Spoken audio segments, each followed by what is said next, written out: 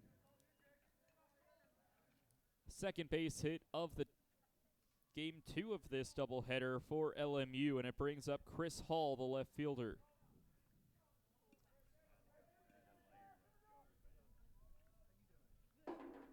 Hall 0 for 3 with 2 walks and a strikeout in game 1 of this doubleheader. First pitch fouled off.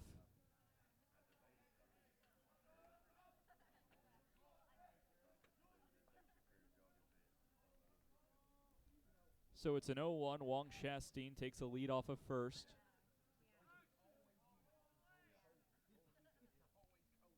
The 0-1 swung on and missed. Strike 2. No outs in the top of the second. The Rail Splitters looking to take a series over nationally ranked Carson-Newman.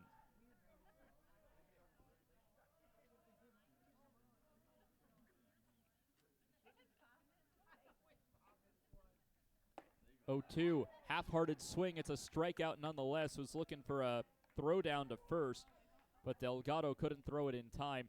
Hall strikes out on 3 pitches, and it's the 3rd strikeout for Colton Kaysen today. Mentioned not a super heavy reliant pitcher in strikeouts is Kaysen, as it brings up the 8-hole hitting Alex Kowalski. He shows bunt, lays it down on a hard hit bunt up the first base line. It's a race between Floyd and Kowalski, the 2 first basemen for both sides, and it's Floyd who will win that race. So a 3 unassisted sac bunt will put Wong Shastine up into scoring position.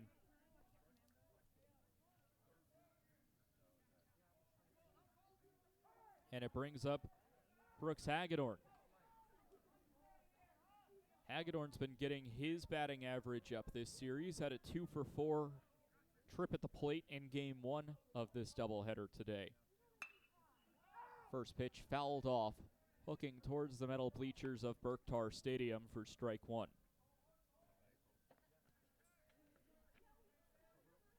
Carson-Newman's football facility looms large over the Silver Diamond Baseball Complex against one of the 2 teams in the South Atlantic Conference without a football team.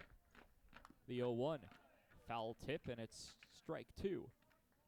Lincoln Memorial, one of those 2 teams playing baseball at Carson-Newman today. The other of 2, Coker, playing basketball over at Holt Fieldhouse against the Eagles today. Speaking of, we'll get an update from men's basketball in just a moment. No balls, 2 strikes to Brooks Hagedorn. Runner at second is Archer Wong Shastine with Caston Harvey on deck. The 0-2, missing low in the dirt for ball 1. So we're still in the intermission between men's and women's games over at Holt Fieldhouse. We'll let you know when that game tips off. But a big win for Carson-Newman women's basketball to get some confidence heading into the SAC tournament. Foul ball, will skip off the dirt and I believe hit a fan in the head. Looks like everyone is okay down the right field line, but always got to keep your head on a swivel. So Hagedorn's still fighting through a 1-2 count. Taken inside. It looked like the home plate umpire wanted to ring him up for strike 3, but then held back for ball 2.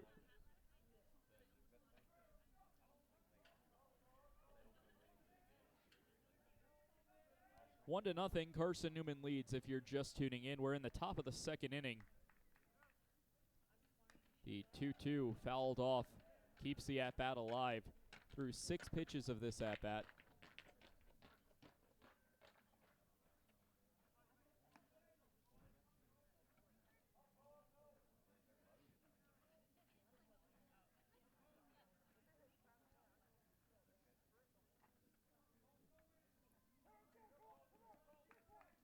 Two balls, 2 strikes, 2 outs. Runner at second.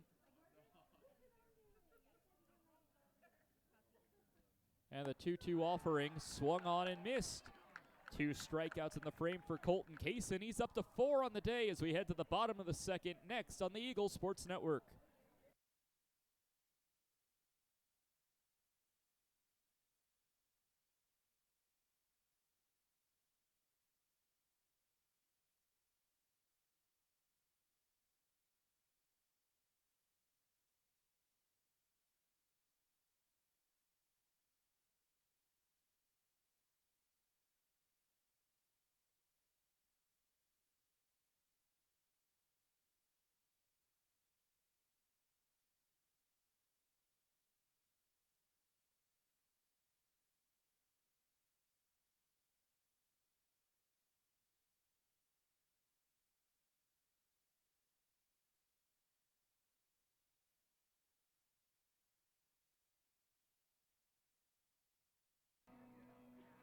Back here on the Eagle Sports Network, Aiden Gibson, Frankie Delgado, and Trey Miller do up this inning. The bottom of the order set to take on Colin Murphy.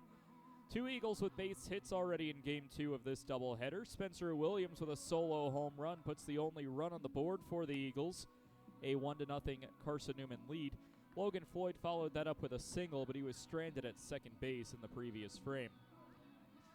Your umpires in today's game, Anthony Green becomes the final man of this 3-man crew to be the man behind home plate. So Green's our home plate umpire. John Durr, who was the home plate umpire in Game 1 of this doubleheader, is now the third base umpire. And John White is the man making most of the calls in the field over at first. So Aiden Gibson steps in against Colin Murphy, who had a 20-pitch inning, didn't have a great ball-to-strike ratio, only 11 strikes on 20 pitches. Shows bunt, lays it down up the third baseline. Hagedorn, tough throw, he's able to make it. So Gibson grounds out to third on a bunt attempt. And it brings up the catcher, Frankie Delgado. Mentioned he's still looking for his first base hit of the year.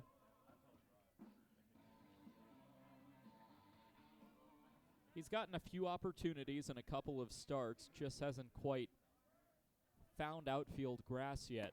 So the first pitch to him is in there for a called strike on the inside part of the plate. Bottom of the second, 1-0, Carson-Newman leading. Delgado 0 for 5 on the season. The 0-1 checked his swing, didn't go around, says the home plate umpire, and it evens the count at 1-1. However, Delgado, with his 0 for 5 line, does have an RBI and has walked twice. The 1-1 called a strike inside, and it's now 1-2. And that being said, Delgado carries an on-base percentage of .444 without any base hits. The 1-2 fouled it off down the left field line. We'll do it again. Some updates from around the South Atlantic Conference today. A lot of double headers. Most of Game 1s are finalized with a few run rule victories. The 1-2 will miss outside for ball 2. 2 balls and 2 strikes. Limestone takes down Newberry in 7 innings. 10-0 the final score in Gaffney, South Carolina. Murphy sets fires the 2-2. It's a ball high and away for ball 3. Catawba took down Mars Hill 17-5 in 7 innings earlier today. However, Mars Hill gets its first conference victory over nationally ranked Catawba in Game 2 of their doubleheader, 3-2. Foul ball will keep the at-bat going. 7 pitches in, Delgado still has a full count. UVA Wise defeats Emory and Henry to keep them winless in conference play. 10-3 was the final score there in the Battle of Southwest Virginia. 3-2, it's ball 4 outside. Third time that Delgado has drawn a walk this season. And it will bring up Trey Miller. Game 2 of that doubleheader in the Battle of Southwest Virginia. Wasp and the Highland Cavaliers tied at 2 in the top of the 4th.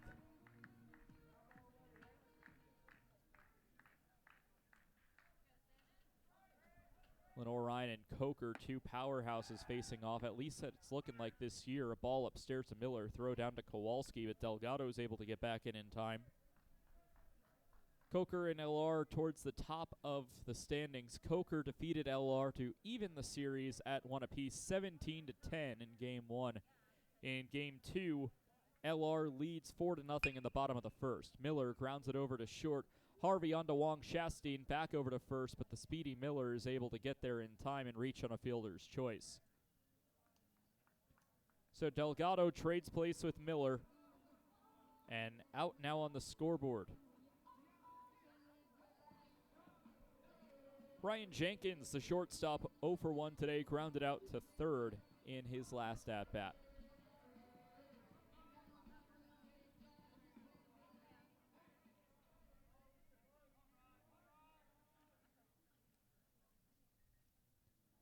First pitch, called strike outside. It's an 0-1. Tusculum and Wingate facing off from Wingate, North Carolina. It is a 11-7 Wingate lead in the top of the ninth. Tusculum has scored 2 in the top of the ninth as there's a ground ball up the middle. Nice play by Wong Shasteen, the throw onto first. An incredible play by the Rail Splitters second baseman. Wong Shasteen robs Ryan Jenkins of a base hit. And that will end the bottom of the second. Carson-Newman holding a narrow 1-0 lead here on the Eagles Sports Network. Don't know what to wear on game day? Head over to shopseeandeagles.com for all of your Carson-Newman athletics gear. You can find clothing from Adidas, Columbia, Nike, and Under Armour to cover you from head to toe. Shopseeandeagles.com also has duffel bags, backpacks, jewelry, pet supplies, and gifts. Don't waste any more time. Prove you are the ultimate Carson-Newman fan with the official gear of the Eagles at shopseeandeagles.com. Visit today. Dorm food got you down? Need a home-cooked meal? Then Lisa's Country Kitchen is for you. Lisa's Country Kitchen has been feeding Carson-Newman students for 15 years. Lisa's has a family-friendly atmosphere all day long, from the morning with her $2.99 breakfast specials to dinner with Lisa's fresh, never-frozen steaks. Carson-Newman students get a 10% discount with their student ID. Lisa's Country Kitchen on Route 92 off Old Andrew Johnson Highway. The best food for the best prices.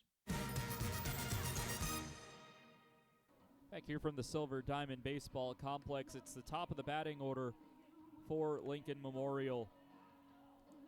Due up here in the top half of the third, Colton Kaysen, mentioned before, not necessarily a strikeout pitcher, but already has 4 through 6 outs recorded. And as a reminder, as we enter the top of the third, Carson-Newman leads 1-0. This is a shortened game, 7 innings scheduled since it's the second game of a doubleheader. Harvey Epperson and La Matina due up. Harvey 0 for 1 in Game 2. He reached on an E4 on a fielding error by Julian Hines to lead off the ballgame.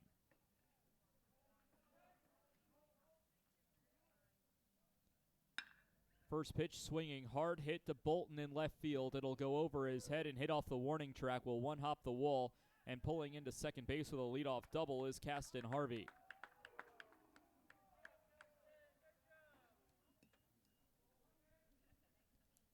So a runner in scoring position now for the Rail Splitters as Austin Epperson will get a chance to swing the bat. 2 home runs today. Both of them came in Game 1 of the doubleheader. One a traditional over the center field wall, the other an inside the Parker.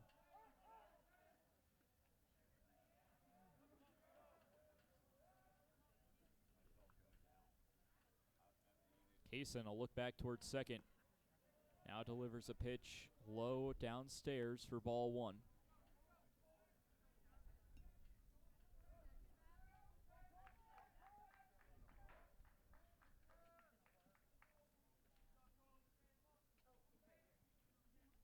Ball and no strikes. The delivery will miss downstairs low. And it's a 2-0 count to the right fielder, Epperson.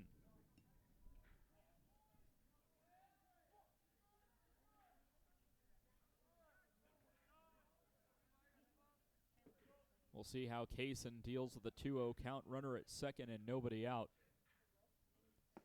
The delivery too far outside, and it's ball 3-0.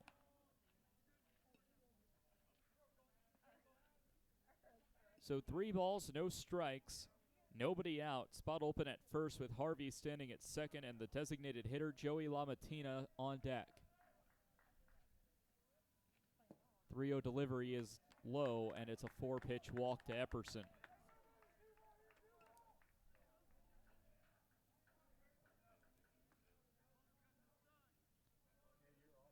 Brings up LaMattina. He popped out to third base and Aiden Gibson his last time up, more so on the shortstop part of the infield.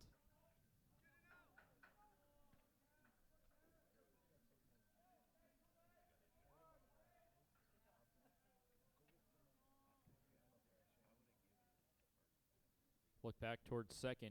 Kaysen now fires the first delivery to LaMattina outside for ball 1. 5 straight balls delivered by Kaysen. Wind starting to blow out heavily to left center field, which favors right-handed batters. The 1-0 comes inside. LaMattina has to jump out of the way. 6 in a row, and it's a 2-0 count. And Tom Griffin will come out to calm him down.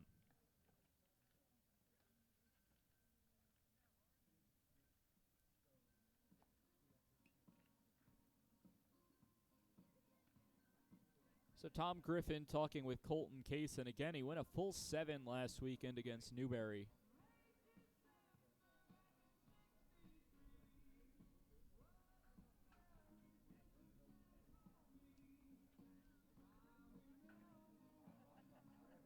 Two balls and no strikes is the current count on the designated hitter, Joey LaMattina.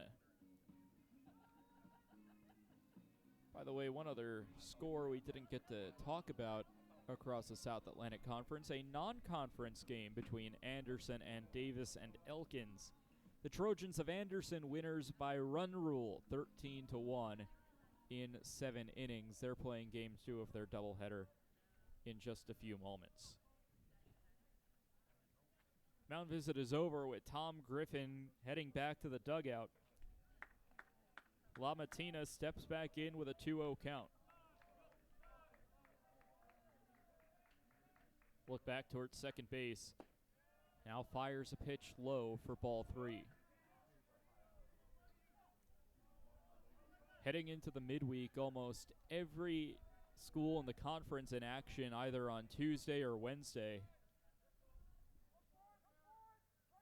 Kaysen looking to avoid back-to-back 4-pitch walks, and that's exactly what it will happen as it's well outside.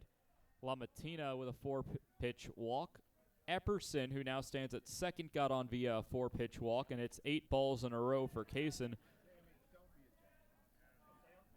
who out of nowhere has started to lose a bit of control.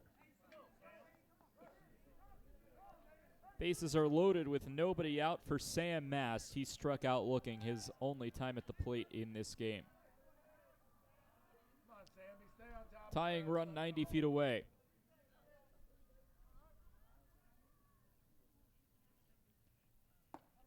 First pitch curves its way in, and it's able to find its way for a strike. First strike in 9 pitches for Kaysen.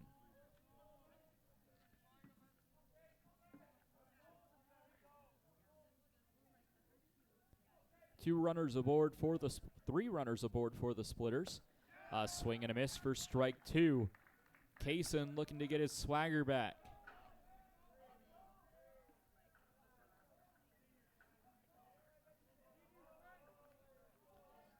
Carson-Newman supposed to have a bye week next week, instead scheduled a really difficult non-conference opponent. Will be a good test for the Eagles next weekend.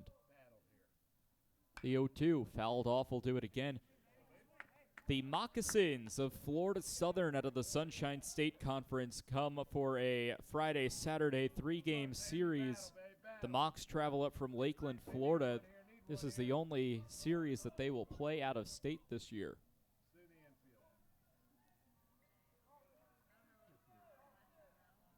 The 0-2 fouled back.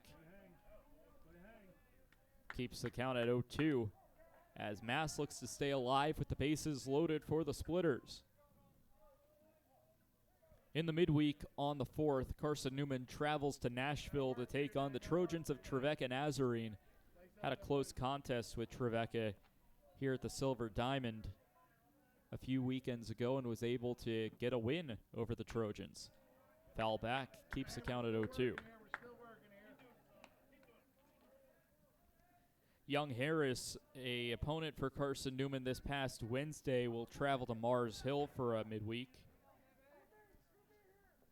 Lee, also a former opponent of Carson-Newman, will travel to Harrogate to take on the Rail Splitters of Lincoln Memorial.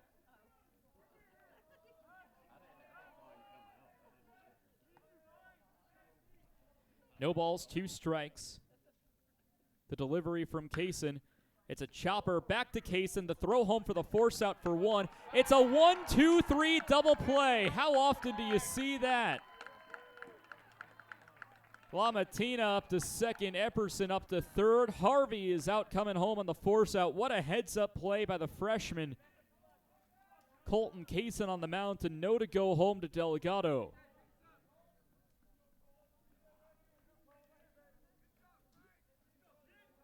Still 2 runners aboard, now with 2 outs for C.J. Dugan.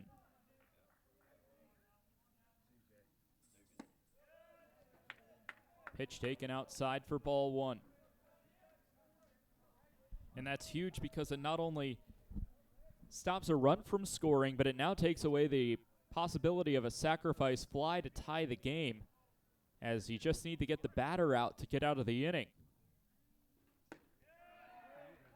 Dugan takes a pitch low, and it's quickly a 2-0 count. Archer Wong Shasteen, who's 1 for 1 in Game 2, stands on deck.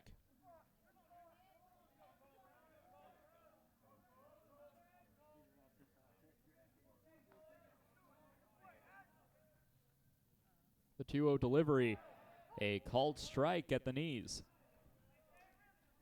Elsewhere across the South Atlantic Conference in the midweek, Catawba at Georgia College, Wingate at Lander, Lenore-Rhine at Southern Wesleyan, Belmont Abbey at Limestone, UNC Pembroke at Coker, and Tusculum at UVA Wise.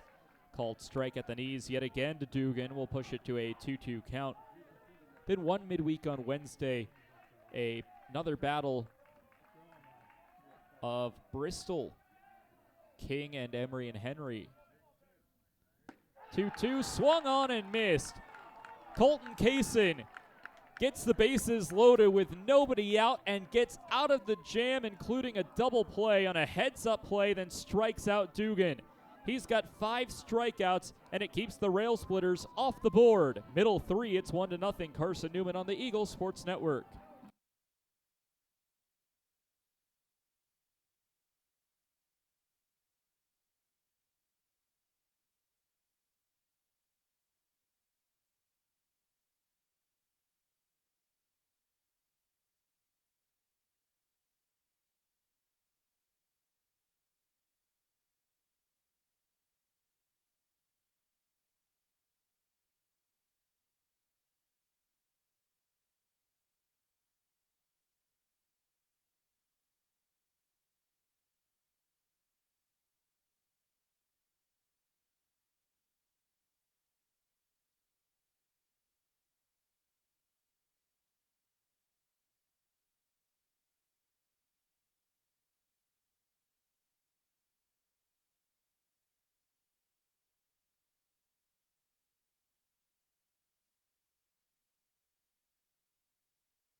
Getting ready for the 3rd inning of play for the Eagles offense, taking on Colin Murphy, the starting pitcher for Lincoln Memorial.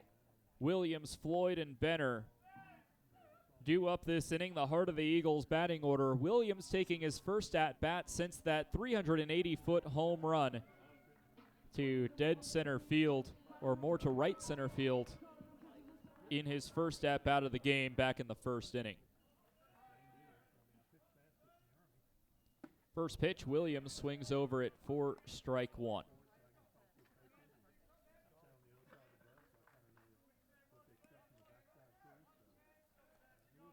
So it's an 0-1 count to the right fielder, Williams. Now the 0-1 missing outside evens up the count to 1 ball and 1 strike. Williams leading off the inning as the 2-hole hitter. The 1-1 taken low. Williams goes ahead, 2 balls and a strike. Carson-Newman leading 1-0 here in the bottom of the 3rd inning if you're just tuning in. No runs on 3 hits, no errors for Lincoln Memorial. It's the 2-1 right down Main Street. Williams asking where that pitch found the zone. I think he was saying about letter high, in which the home plate umpire Anthony Green agreed. 2-2, hit towards left field. Hall will let it fall in front of him, and it's a base hit for Spencer Williams into left field. He's 2 for 2. Leadoff man aboard for Logan Floyd, who's also 1 for 1 today. Singled back in the first to follow up the home run by Williams.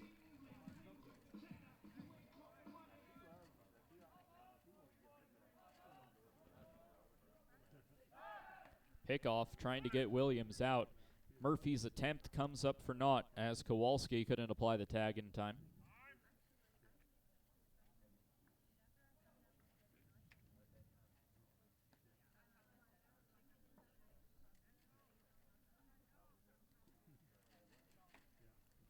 One run on 3 hits so far as Spencer Williams with the leadoff hit.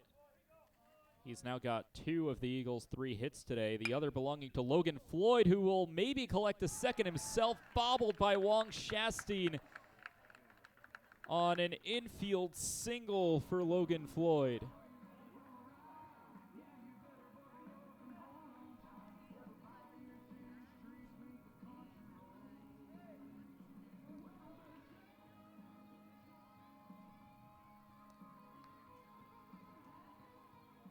So an infield single to second base. Wong Shasteen did a good job of keeping it in the infield, but it is a base hit. So now all 4 base hits for Carson-Newman belong to either Spencer Williams, who stands at second, or Logan Floyd, who stands at first.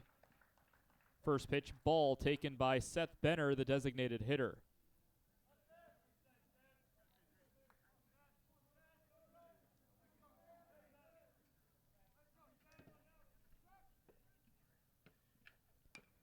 Shows bunt, and it's fouled back into the screen for strike 1.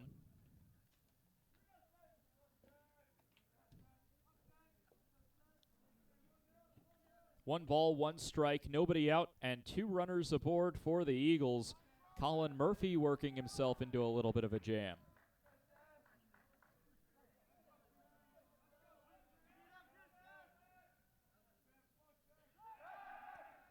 Pickoff back towards second base. Williams is able to get back in safe and standing despite the tag made by Harvey.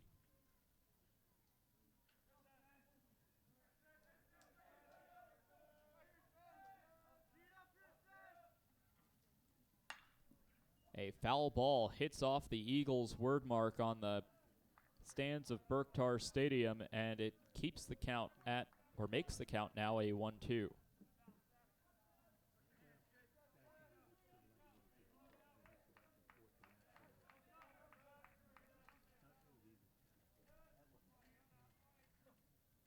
One ball, 2 strikes, the delivery taken upstairs, and it's ball 2. 2 balls, 2 strikes to the DH, Seth Benner, with 2 runners aboard.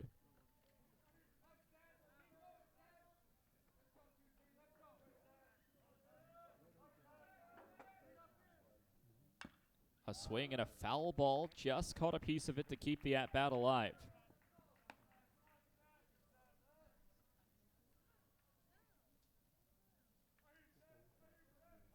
Sixth pitch of the at-bat coming up despite only 4 pitches showing on the scoreboard with 2 balls and 2 strikes.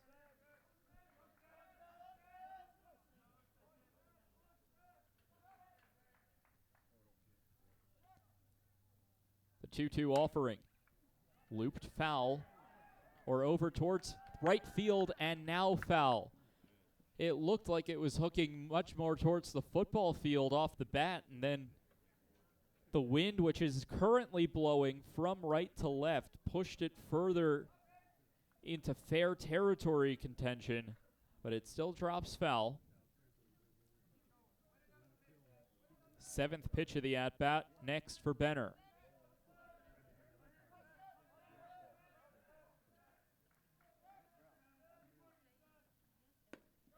And it's ball 3 downstairs.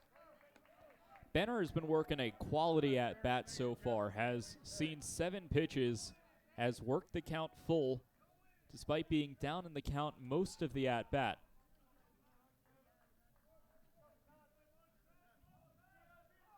Can he get a positive result? He'll foul tip it into the glove for strike 3. So Benner has a really quality at-bat, just can't quite produce on it. He'll strike out for the 2nd time today, the only victim of the strikeout from Colin Murphy. And it brings up Julian Hines, who was hit by a pitch his last time up.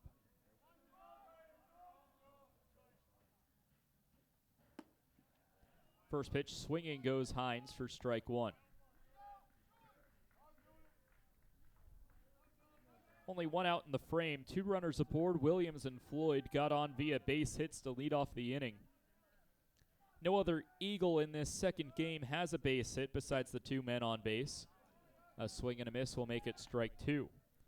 Back-to-back strikeouts for Colin Murphy could be huge if he can get it against Hines here.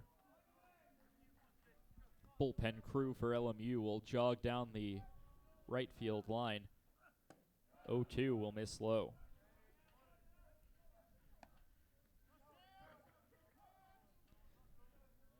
As we'll take a look in a moment across the banks of Mossy Creek, let you know what's going on. Across Carson-Newman Athletics, a lot of events today.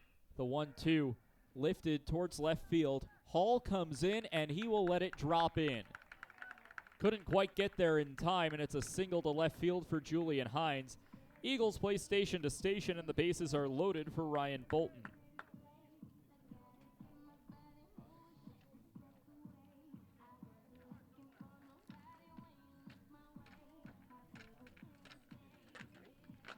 Mentioned Carson-Newman track and field in action in day 1 of the South Atlantic Conference Championships. Ball will miss outside for Ryan Bolton. Ball 1. Bases are loaded. Hines at first, Floyd at second, Williams at third. And time called as Mast will come out to talk to Murphy.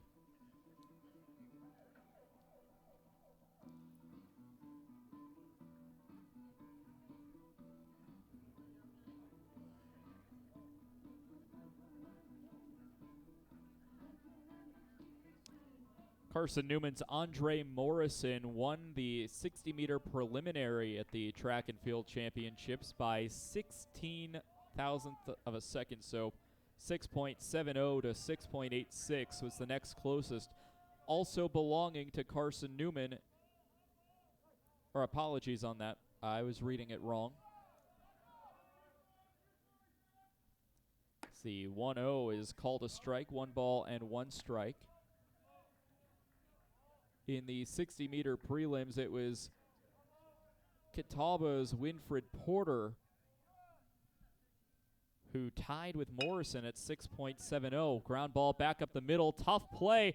Somehow coming up with it was Harvey as he throws on to first for the out. And it's an RBI ground out at that. So an incredible play by Harvey, the shortstop, to reach over. He made the glove on the jump, made the play over at first. Hines is up to second, Floyd to third, Williams is in to score, and it's 2-0 Carson-Newman. Brings up Aiden Gibson. First pitch, called strike on the outside portion of the plate.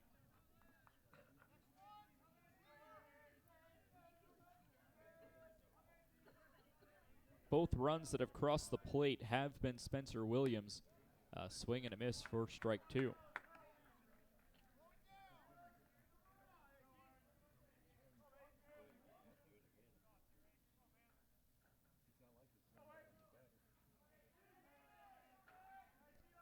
No balls, 2 strikes, 2 outs. The delivery fouled off down the right field line. Epperson will give chase, but it will go out of play.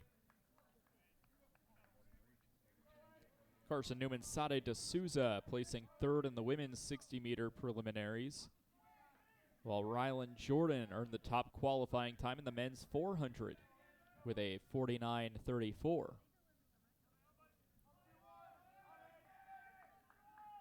The 0-2 outside, and it's ball one.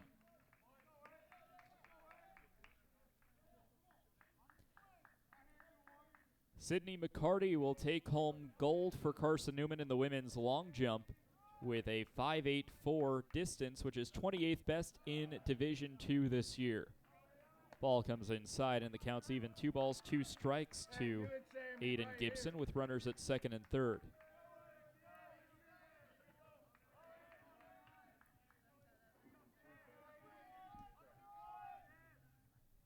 Two. Ball outside, and it's ball 3. One final note on the track championships. Carson-Newman currently ranks third of the 9 participating teams in team score, just behind LR and Anderson. 3-2, fouled off, will do it again. 7 pitches in this at-bat to Aiden Gibson.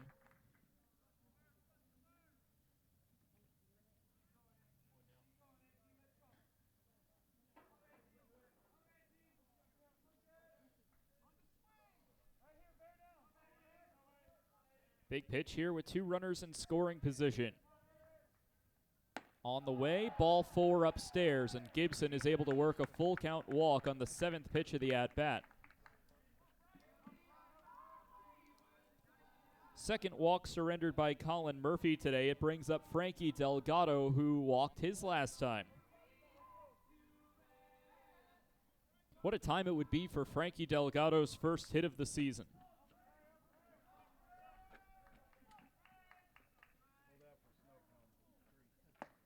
First pitch, a called strike on the outside part of the plate.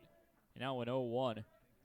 Delgado went 3 for 14 last season for a .214 batting average. The 0-1. Called a strike outside. Delgado thought about turning the hips, but held back. Remains 2-2. Or now at 0-2, I should say.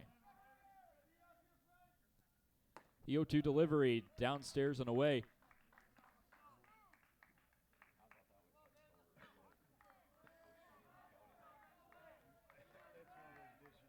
Elsewhere across the banks of Mossy Creek, Carson-Newman women's basketball taking down number 13, Coker, as Delgado puts a ball back up the middle. It's gloved by Harvey, who will step on the second base bag for the out.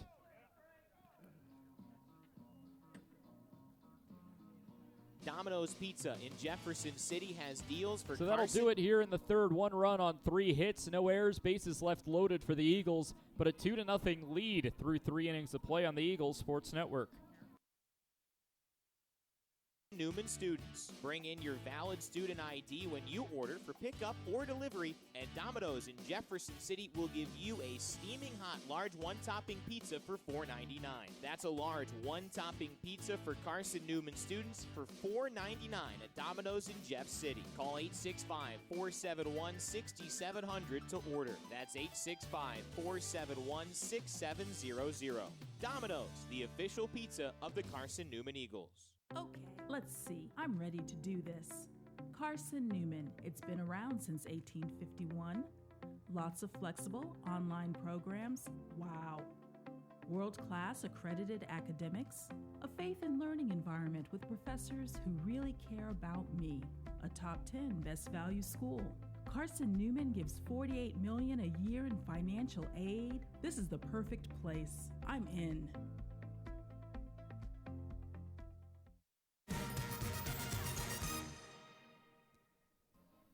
Back here at the Silver Diamond Baseball Complex, Colton Kaysen back out for his 4th inning of work.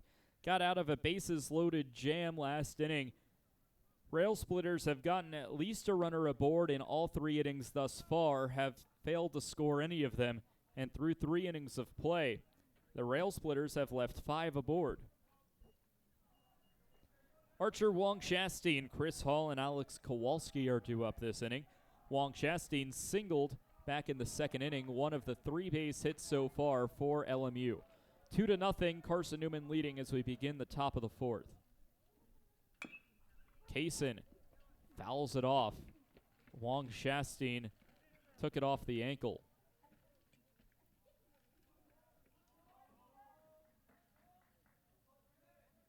Was taking you through what's going on across campus today. Of course, a 10-7 win for LMU in extra innings in game 1 of this doubleheader. Called strike will make it an 0-2 to Wong Shastine. A 2-0 Carson-Newman lead in game 2. Women's basketball dominating number 13 Coker 75-54. The 0-2 fisted into right center field. Wong Shastine will have himself another base hit. Thought about trying for 2, but it was fielded nicely by Williams, and it stops him from advancing any further. 2 for 2 is Wong Shastine as it brings up Chris Hall. Carson-Newman softball took down Southern Wesleyan in game 1, 11-2. And in game 2 of that series, quick 2-game set, Southern Wesleyan leads Carson-Newman 8-7 in the top of the 5th. First pitch to Hall, hit in the air, right field. Williams has it in his sights. He'll wait for it to come back down to earth and finally make the catch. 1 gone on the fly out to right. First baseman Alex Kowalski is the next to grab a bat for LMU.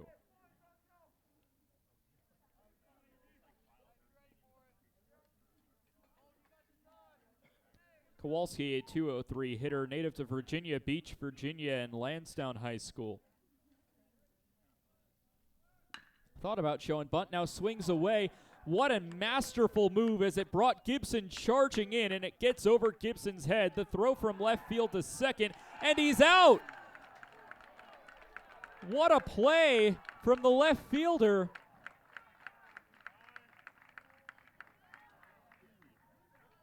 As Kowalski singled, and an excellent throw from Bolton. Covering was Julian Hines. Having a conversation is the LMU head coach. Kowalski is standing on the second base bag saying that he's entitled to it and that he's safe, and I don't know if that call will be overturned.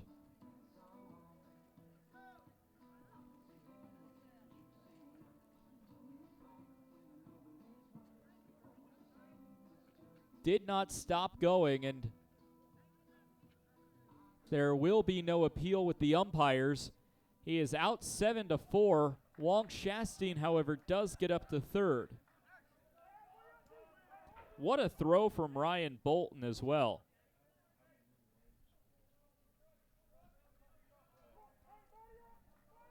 Runner at third with 2 away as it brings up Brooks Hagedorn.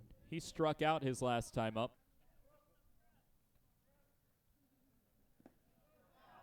First pitch down low, skips into the dirt. Delgado with a good block.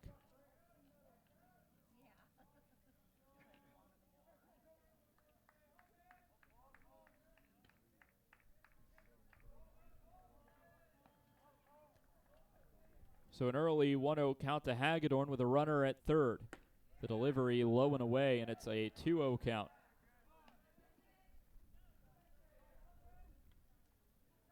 Finally, across Jefferson City today, men's basketball currently trailing to Coker 29-18.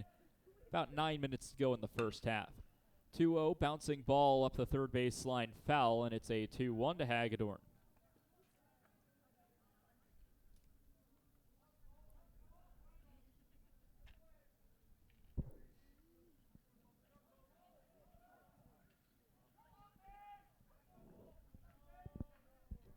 Two balls and a strike. 2 outs in the frame. LMU has gotten at least one base runner into scoring position every inning so far. A swing and a miss will put Hagedorn on the ropes. Would be very impressive for Colton Kaysen to get through 4 innings with at least a batter or a runner making it into scoring position without scoring a run. If Kaysen can get through Hagedorn here, the 2-2 swung on and missed, tagged out by Delgado, and that will end the frame. Another strikeout for Colton Kaysen. He's got 6 on the day, no runs on 2 hits, no errors, 1 left on base through 3.5. It's still 2-0 Eagles on the Eagles Sports Network. There's something about a small community that unites us, whether it's cheering on our favorite team or the way we come together in a crisis. Small communities are made up of people with big hearts. We're dedicated to hard work and innovation through sunny days and stormy nights. AEC is always here, powering the people and the places that make our community a spectacular place to call home. AEC, power what matters most. Insurance, it's about people, not things. It's about security. It's about confidence. It's about relationships. It's about trust. It's about you. As a local independent agent, Bible Insurance Agency can design an insurance program that's just right for you and your family. Give the people you love safe, sound, secure protection from Auto Owners Insurance. Call Bible Insurance Agency 423-586-4320 or go by 1600 East Andrew Johnson Highway in Morristown.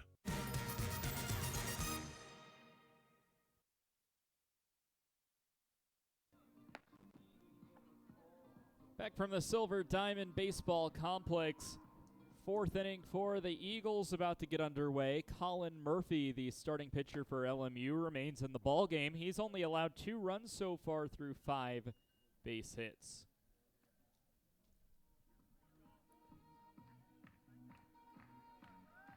Trey Miller will lead the inning off for Carson-Newman.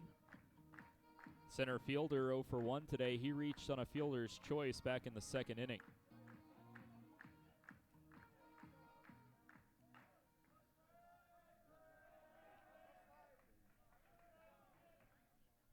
Miller will tail one foul down the right side.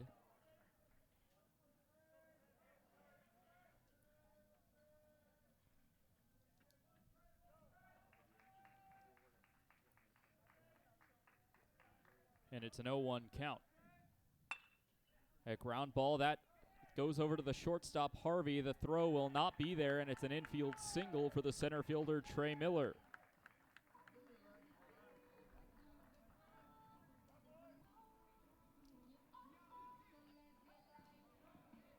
Miller with a leadoff single here in the bottom of the 4th as we're back to the top of the order for Ryan Jenkins.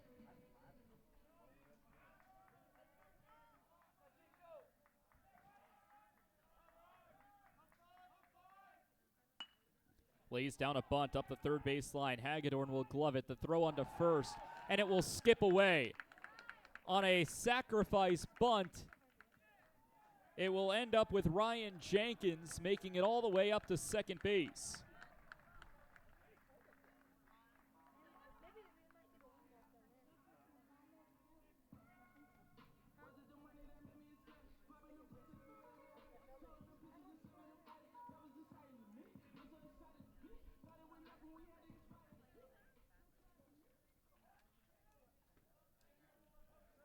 So it'll put the first error on the scoreboard for Lincoln Memorial, as it now brings up Spencer Williams, who takes a first pitch ball low.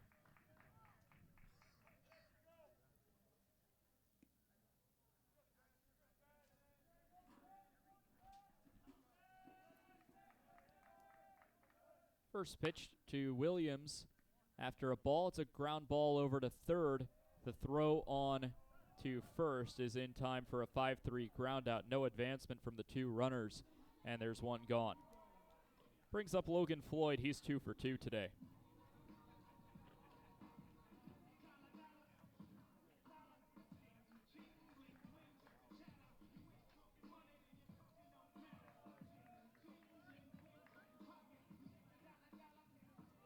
Floyd will have a chance to drive in a couple more with 2 runners in scoring position. He'll foul off the first pitch he sees for strike 1.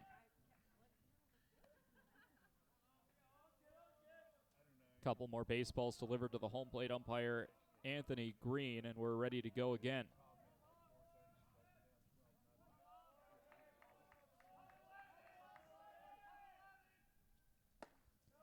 Pitch taken inside. Counts even, 1 ball and 1 strike.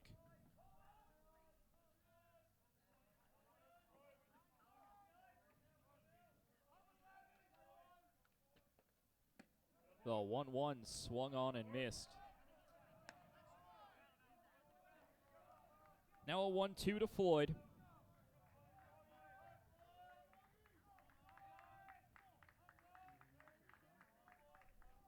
Trying to fight through a 2-strike count against Colin Murphy. The delivery is fouled off, keeps the count at 1-2.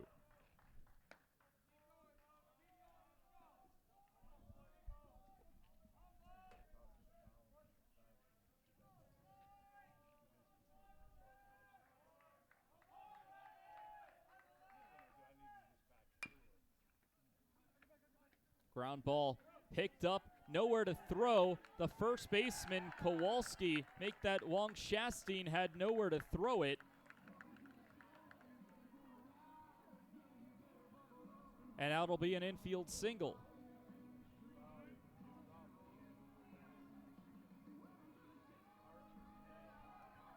Really nowhere to throw, was confused on the play. Miller comes in to score. Jenkins gets up to third.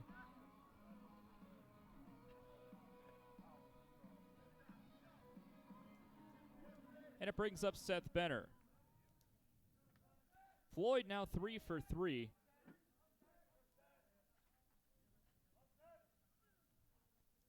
Benner will take the first pitch for a called strike. 78 pitches already for Colin Murphy, the starter out of LMU.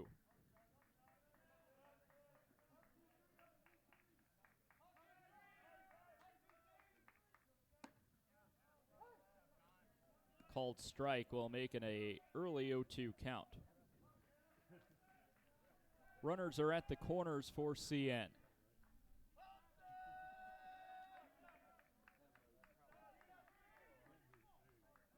No balls, 2 strikes. The delivery fouled off into the screen.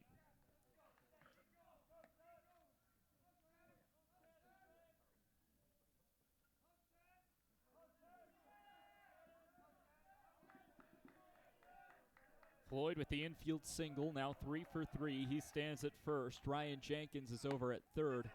Check swing, appeal down, no swing, and it's ball 1.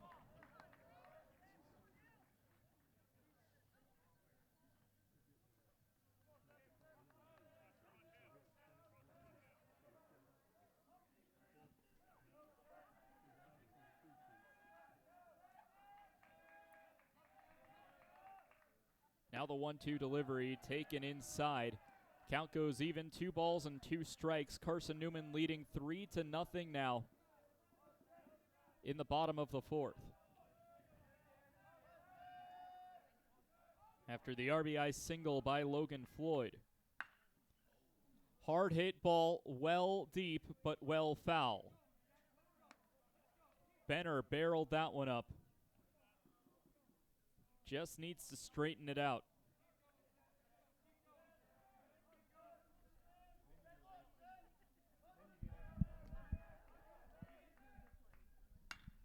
This one's hit the opposite way, right field. Epperson goes back at the track.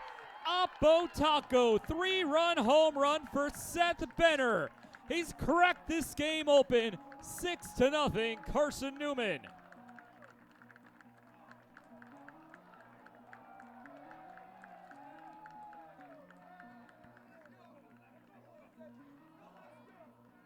Seth Benner launches it out the opposite way. Floyd comes in to score. Jenkins scores, and it's 6-0.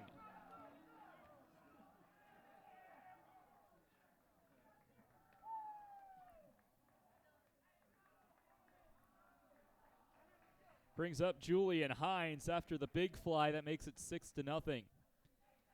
345-foot home run by Benner.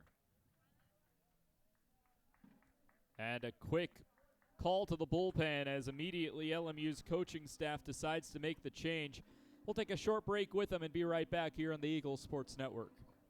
Sure, we've been around a while, 171 years to be exact. We know the power of a liberal arts-based Christian education and the tremendous potential of what can be found on this campus, within this community. We are adventurers, dreamers, believers, passionate and compassionate, curious and clever, driven by a common purpose towards a common goal. I found my passion. I found purpose. We are Carson-Newman. What will you find? Domino's Pizza in Jefferson City and Morristown wants to help feed your business. When you're hungry at lunch, show your business card at Domino's in Jefferson City and Morristown when you make your purchase for pickup or delivery to get 25% off the entire order. That's 25% off your order at Domino's in Jeff City and Morristown when you show your business card. Call 865-471-6700 to get a pizza. Domino's, the official pizza of the Carson-Newman Eagles.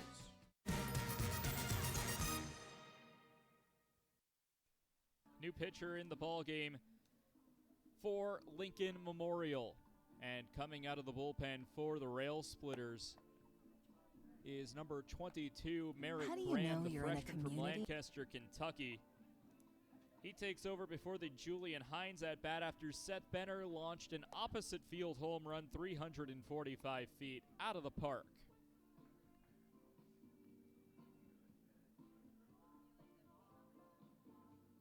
For Carson-Newman's second home run of the game. For 9 now on the season.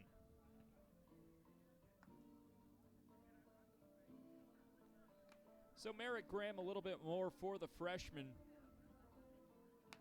Last appeared against UVA Wise, only went a third of an inning, allowing 2 hits and 3 runs. Graham with a 6.75 ERA in 5 1/3, who will be making his 5th appearance out of the bullpen.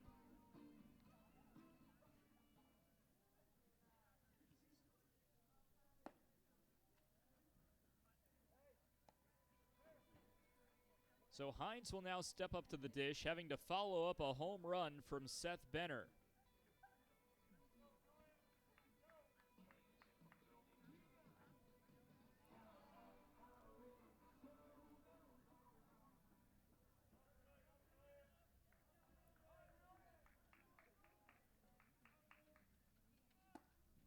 First pitch taken for a called strike from Graham.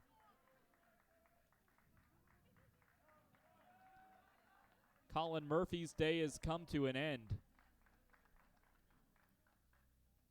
The 0-1 taken outside for ball one. 1 ball and 1 strike. For Colin Murphy, he goes 3 1/3, allows 8 hits, 6 runs, only 5 of them earned, however. 2 walks and 2 strikeouts to go along with it.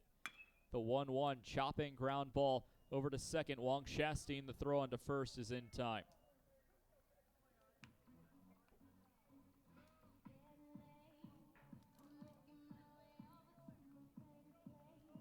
So Hines a ground out. That's the second out of the inning, and it brings up Ryan Bolton.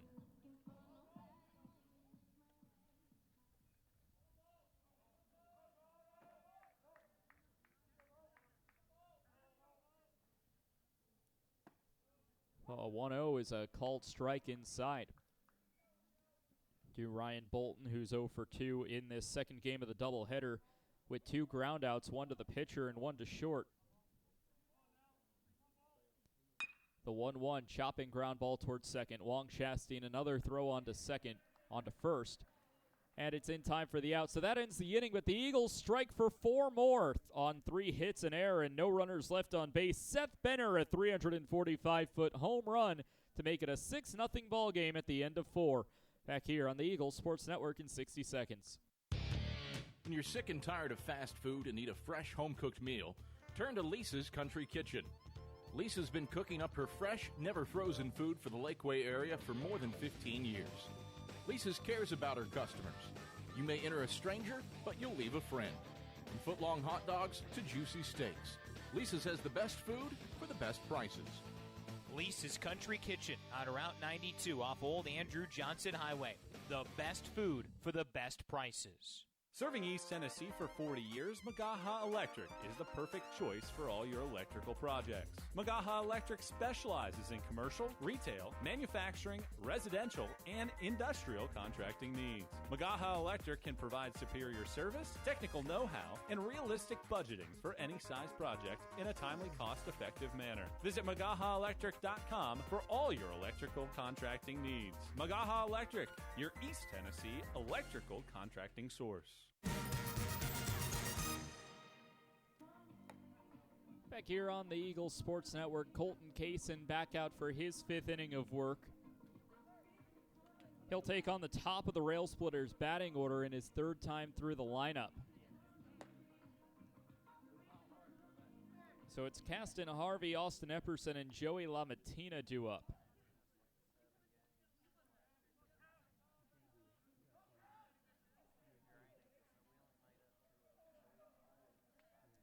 Caston Harvey 1 for 2 in this 2nd game of the doubleheader. He's doubled and reached on an error.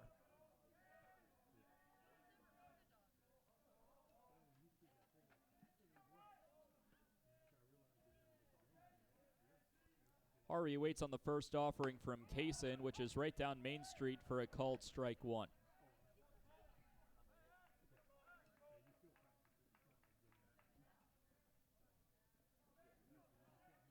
Six to nothing, Carson-Newman in front. Ground ball hit sharply towards Hines, the second baseman. He gloves it cleanly. The throw on to first is true, and there's one gone.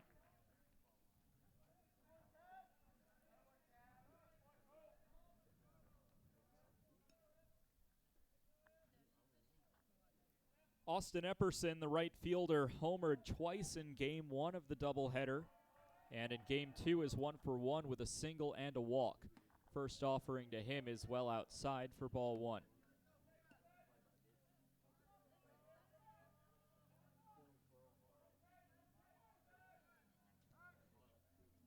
Kaysen's 60th pitch of the afternoon will miss outside, and it's quickly 2-0.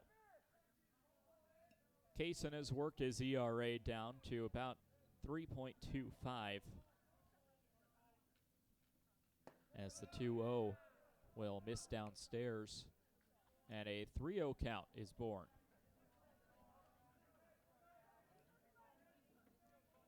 Both teams have been seeing the ball well in this 2nd game through 4 innings complete. A called strike will make it a 3-1. LMU hitting 5 of 16, a .313 batting average as a team. Meanwhile, Carson-Newman 8 of 20 for a .400 team average. Called strike downstairs. Epperson can barely believe it as he already tossed the bat to the side, and he'll step back into the batter's box.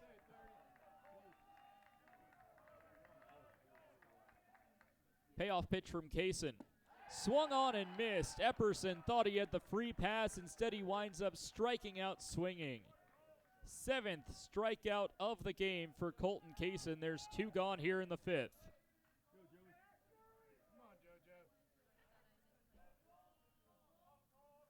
The Eagles looking to hold on to a 6-run lead to win the series against LMU and split the doubleheader. Check swing, appeal down, no swing, says the first base umpire, and the count starts 1-0. This has been the difference maker in this game today. After the 1-0, it's called a strike, 1 ball and 1 strike. With runners in scoring position today, LMU 0 of 7. Carson-Newman 3 of 8, and those 3 base hits have meant all the difference. 1-1 turns into 2-1 as the ball misses low and away. No runs on 5 hits, 1 error, 6 runners left on for LMU. The 2-1, chopping ground ball to third, picked up by Floyd. A nice scoop. The throw over to Kaysen is in time. 3 up, 3 down for the Rail Splitters for the first time today. Rail Splitters down to their final 6 outs. Carson-Newman looking to add some more when we return for the bottom of the 5th next on the Eagles Sports Network. This is Carson-Newman men's basketball alum Taylor Hawkins. I want to help your family secure its financial future. I'm with Modern Woodman Financial Planning, where we touch lives and secure futures. Let Modern Woodman protect your family's financial security through life insurance, retirement planning, and financial services. You can contact me, Taylor Hawkins, at cneagles.com/Modern Woodman. That's cneagles.com/Modern Woodman. Help secure your family's financial future through Modern Woodman Financial Planning.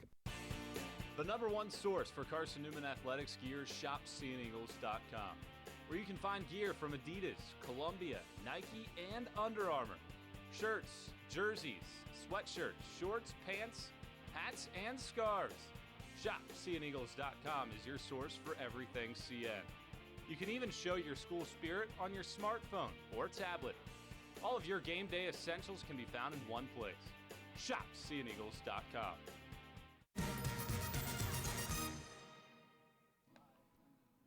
Eagles looking to add a little bit more. Aiden Gibson, Frankie Delgado, and Trey Miller due up this inning. Same part of the batting order that led off the second for Carson-Newman. 1 run in the first for the Eagles, 1 run in the third, then a crooked number with a 4 spot in the bottom of the fourth. Leads us to a 6-0 ball game here on the 1st of March 2025.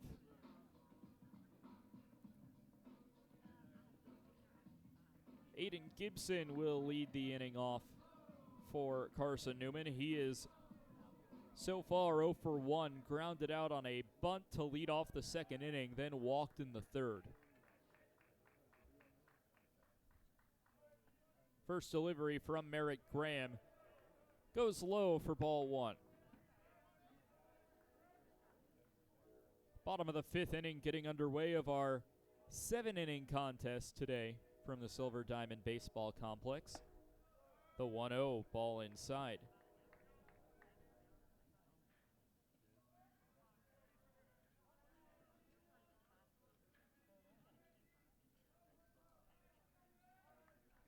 Two balls, no strikes. The delivery taken high, and it's quickly a 3-0 count.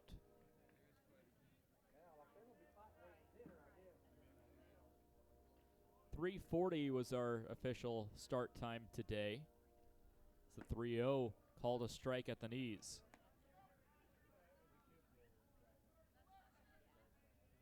So about an hour and 20 minutes into our contest as we've reached the bottom of the 5th.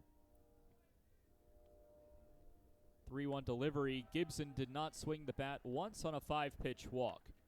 He'll lead the inning off as the Eagles' first base runner. It's the second time he's walked today. Frankie Delgado mentioned he's still in search of his first hit of the year.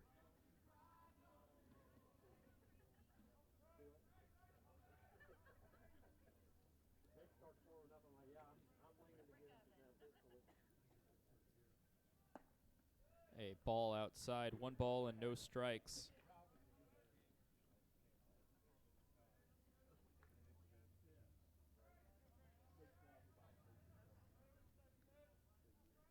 Six to nothing, Carson-Newman, runner at first.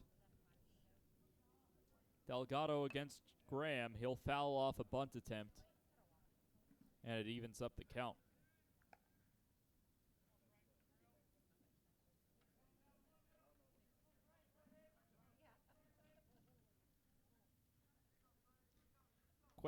Quick check-in of Carson-Newman's softball.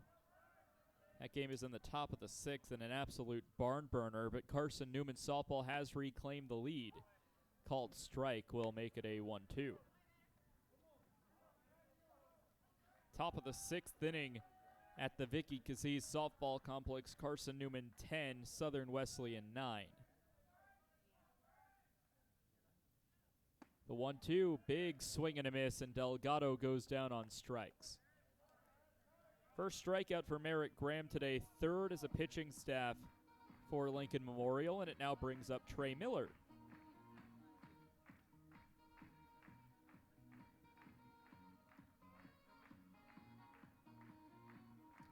Well, as I am mentioning the score of that softball game, Southern Wesleyan back-to-back solo home runs has tied that game at 10.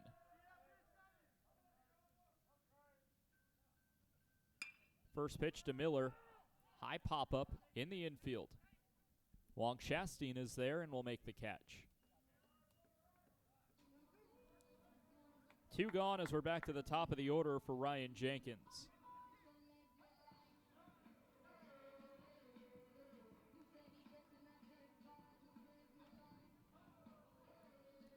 Jenkins gets some final words of advice from third base coach and head coach of the Eagles, Tom Griffin.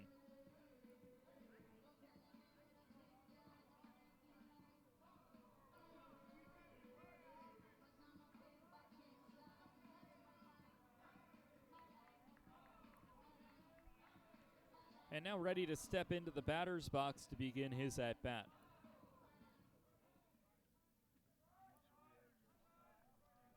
Jenkins against Merrick Graham, the reliever for LMU, who relieved starter Colin Murphy. First offering missing just outside for Jenkins. It's ball 1. By the way, a halftime score from Carson-Newman men's basketball, 54-40, Coker leading. 1-0, fouled off. Evens up the count, 1 ball and 1 strike.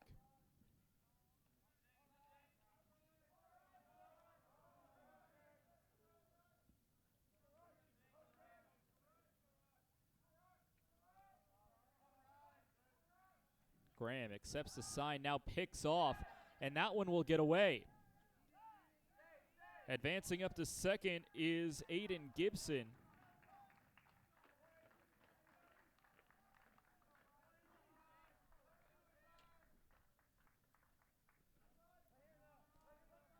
It's the second error of the game for the Splitters, and still a 1-1 count on Ryan Jenkins with 2 gone in the inning. A called strike. Jenkins down in the count, 1-2. Rail Splitters 9-8 on the season. Began the year splitting a 4-game series with North Georgia. Won a series against Quincy, won a series against Limestone, and then lost in its last conference series to UVA Wise. Fouls off the 1-2. We'll keep it going.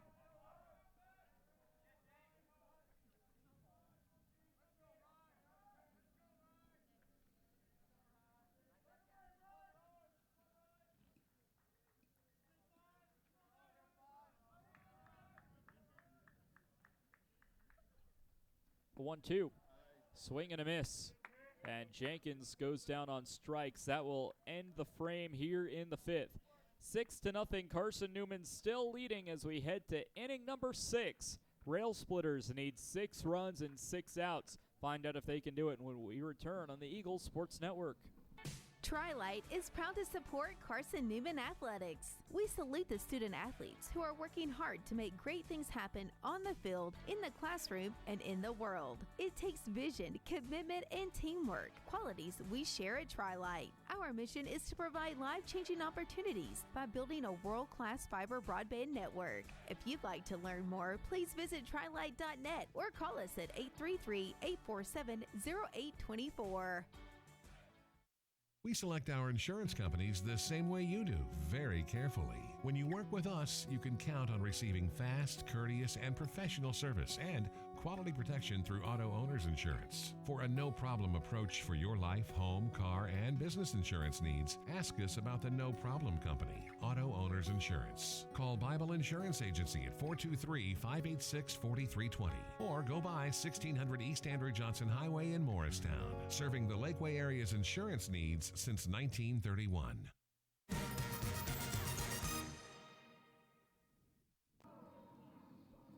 Sam Mass, C.J. Dugan, Archer, Wong, Chastain do up this inning. That combined part of the order today in Game 2 of this doubleheader is 2 for 6, with both of those hits coming from the batter who starts the inning in the hole, Archer, Wong, Chastain. Owns 2 of the Splitters' 5 hits in Game 2. In a rubber match, Carson-Newman took Game 1 yesterday 16-1 in 7 innings. Then it took 10 innings to have a winner in game one, in which LMU won 10-7. First pitch fouled off for strike one to Sam Mast.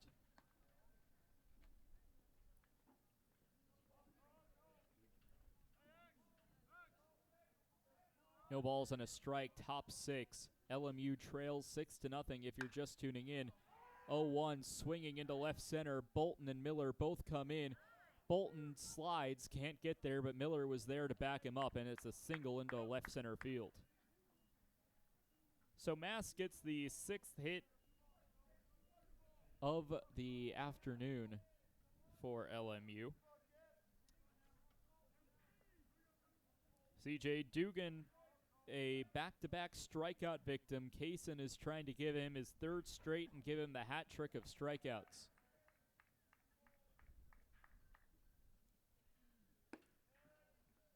First pitch will miss to Dugan, low.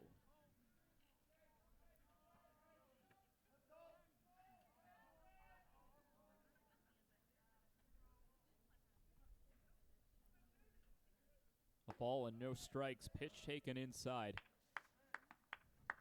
Ahead 2-0 goes Dugan.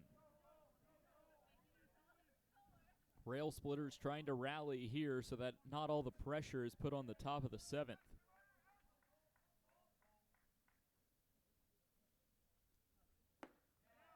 2-0 called strike, and it's a 2-1. Runner at first, Sam Mast with a bloop single into left center.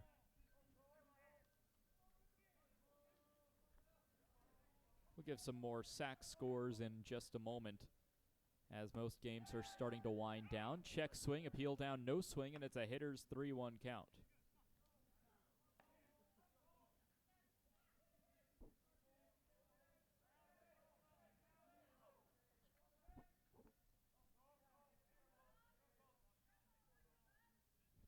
From Kaysen. Ground ball, this could be 2. Jenkins, the shortstop, on to Hines at second for 1, over to Floyd, but safe is the call. Reaching on a fielder's choice to short, Mast is out 6-4. Dugan and Mast trade places while putting an out on the scoreboard.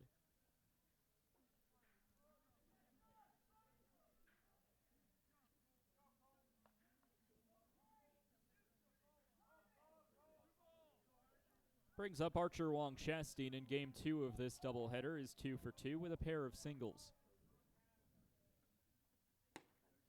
First pitch will miss for ball 1.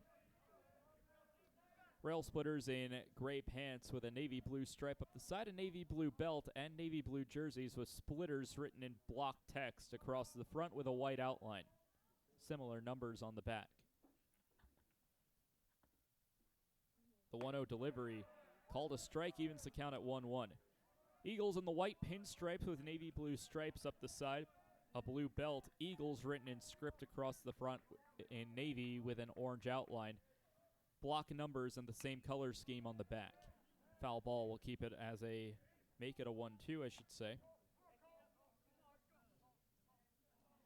Some sack scores. Limestone leading Newberry 2-1 in the top of the 6th. After a win yesterday, so Limestone looking to sweep Newberry. Wingate did take down Tusculum 11-7. The 1-2 fouled off into the screen. Archer Wong Chastain remaining alive in this at-bat. Mars Hill with a huge upset of nationally ranked Catawba 3-2. It's Mars Hill's first conference win. LR leads Coker 9-1 in the top of the 5th in the rubber match of that series between the Cobras and Bears. 1-2, chopped foul. Kaysen's 80th pitch was fouled off the 81st, the next off his hand. Game 2 between Tusculum and Wingate underway. Wingate's leading 1-0 in the bottom of the 1st.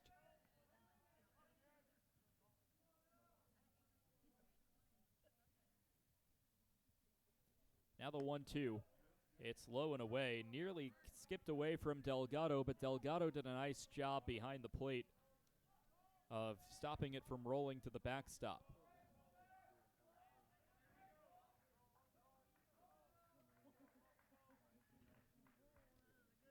2-2, fouled back.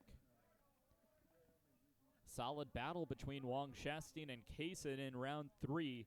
Kaysen has yet to record an out against Wong Shasteen. A 7-pitch at-bat will turn into an 8th with the next offering from Kaysen.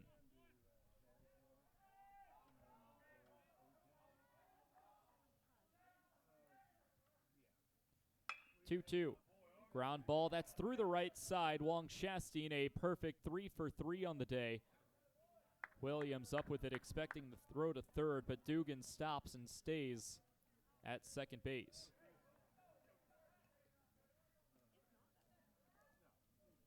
Next batter becomes Chris Hall. Hall's 0 for 2 with a strikeout and a flyout to right.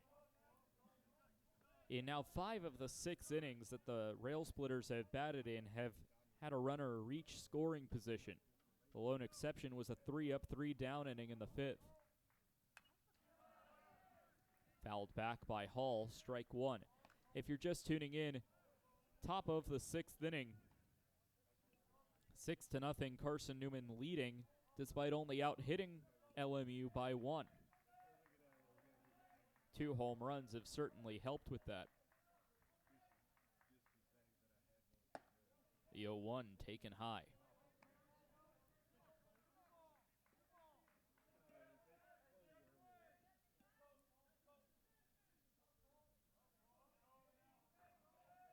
Wind blowing out to dead center at 17, gusting at 28.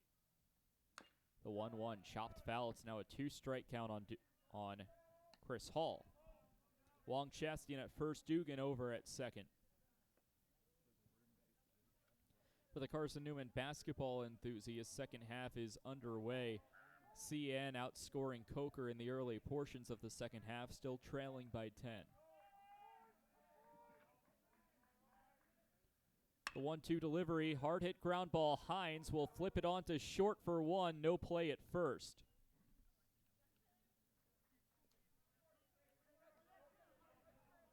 So another fielder's choice. This one will go 4-6. Wong Shasteen is out on the play, and there's runners at the corners with 2 away.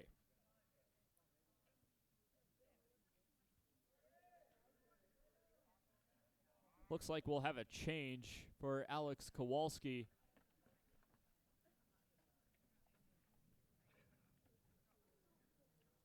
Pinch hitting is Caleb Jordan.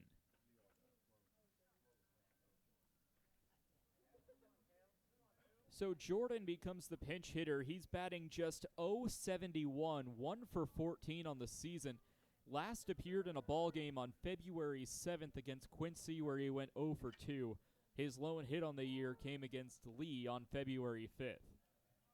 So Jordan will get the at-bat for the first time in nearly a month.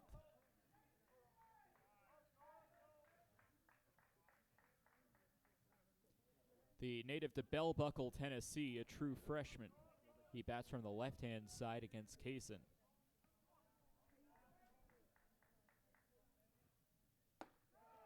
First pitch called strike to Caleb Jordan.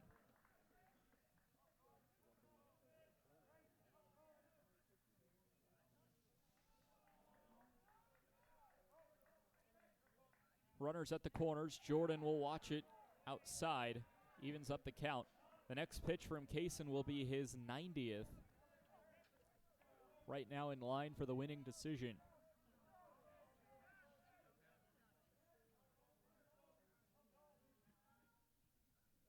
The 1-1 fouled off. Jordan now facing a 2-strike count with 2 away.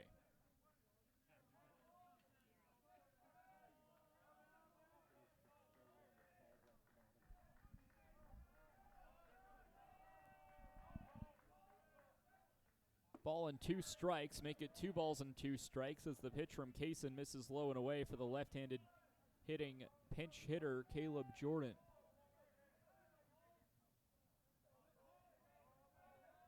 Kaysen 4-0 on the year, looking to make that 5-0 if he can hold on for the win. Ball outside will push the count full. Should Jordan reach, Brooks Hagedorn stands on deck. He's 0 for 2 with 2 strikeouts.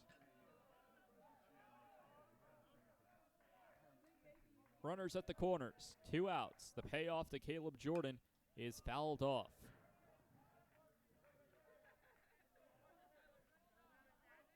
Alex Kowalski's day is done despite a 1-for-1 day. Had a sack, bunt, and a single.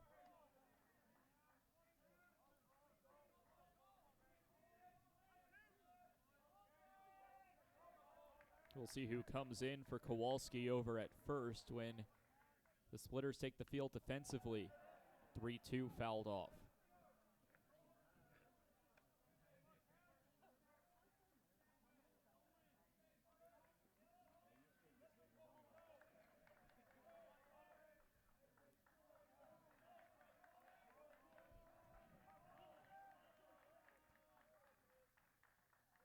Three-two and the payoff pitch. Downstairs, ball 4. Caleb Jordan comes in a pinch hit opportunity and will draw the full count walk.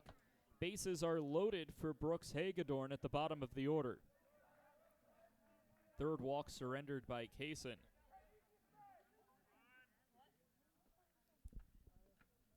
And this will incite a mound visit from Tom Griffin.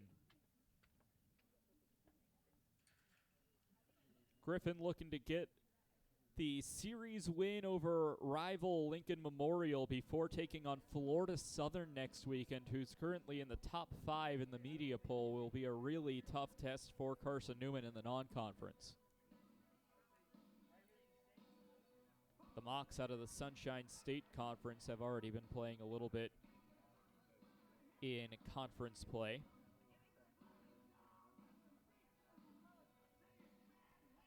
Also have to remember Carson-Newman plays in a midweek on March 4th at Trevecca Nazarene. As a matter of fact, Florida Southern in action today in Lakeland against Barry University had a 13-8 win in Game 1 with Game 2 currently underway. And that was a 13-0 win for Barry, so FSC couldn't complete the sweep. They'll play a midweek against Roosevelt University before making the trip up to Jefferson City.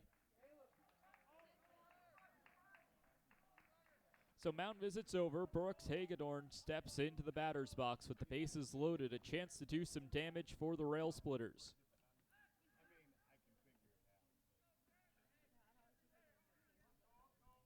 I believe we have a pinch runner as well at first base, and we do.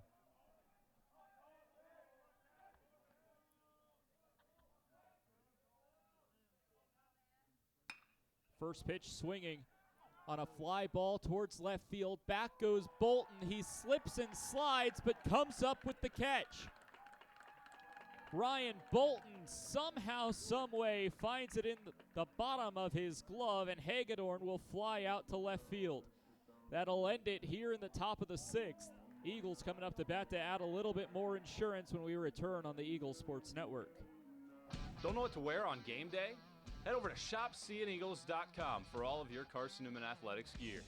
You can find clothing from Adidas, Columbia, Nike, and Under Armour to cover you from head to toe. ShopSeeAndEagles.com also has duffel bags, backpacks, jewelry, pet supplies, and gifts. Don't waste any more time. Prove you are the ultimate Carson-Newman fan with the official gear of the Eagles at ShopSeeAndEagles.com. Visit today. Dorm food got you down? Need a home-cooked meal? Then Lisa's Country Kitchen is for you. Lisa's Country Kitchen has been feeding Carson-Newman students for 15 years. Lisa's has a family-friendly atmosphere all day long, from the morning with her $2.99 breakfast specials to dinner with Lisa's fresh, never-frozen steaks. Carson-Newman students get a 10% discount with their student ID. Lisa's Country Kitchen on Route 92 off Old Andrew Johnson Highway. The best food for the best prices.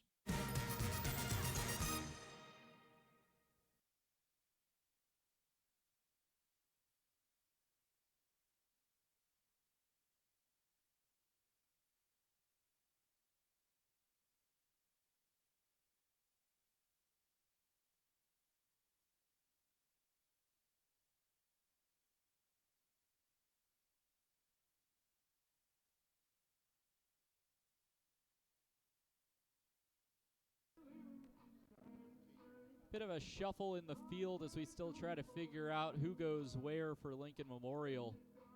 Most of the puzzle's figured out except who the current LMU right fielder is, as our eyes are pointed there before the start of the bottom of the sixth.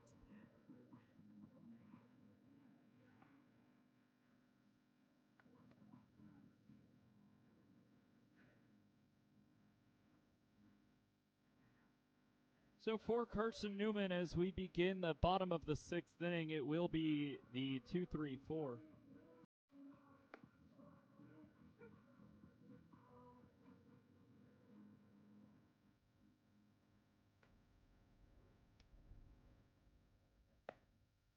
A.J. Hootman takes over on the hill for Lincoln Memorial as Spencer Williams steps up to the dish.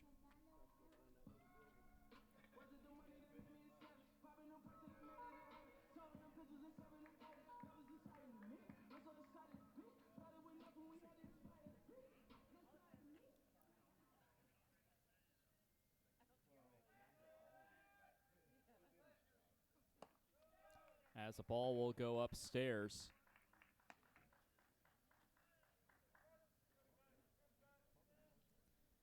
So a few defensive changes as we begin the bottom of the sixth. Williams starts with a 2-0 count.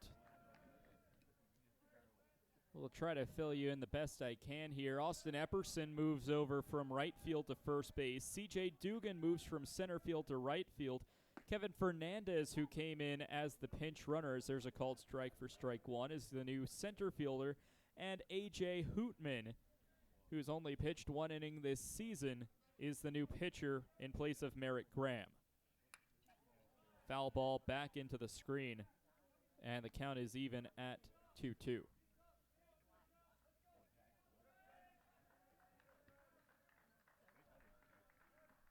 Hootman only appeared in the midweek against Trevecca Nazarene, pitched an inning without allowing a hit and striking out one. The native to South Charleston, Ohio, is a true freshman right-hander.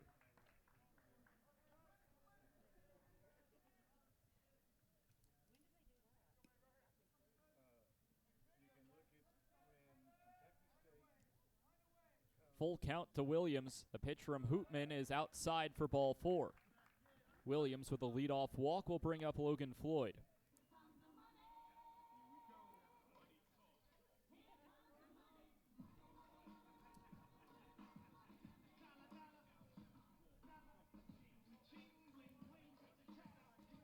First batter that Hootman will face will reach via the base on balls.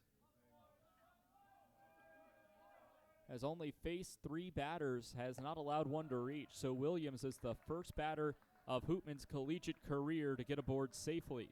Still no hits off the freshman as Floyd takes a first pitch ball upstairs.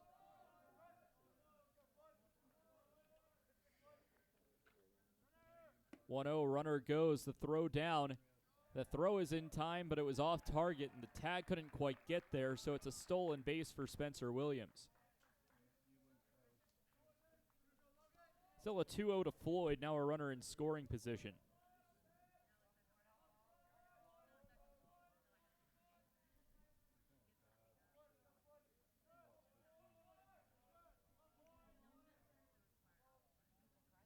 To Floyd. Inside, and a wild pitch will allow Williams to go another 90 feet up to third.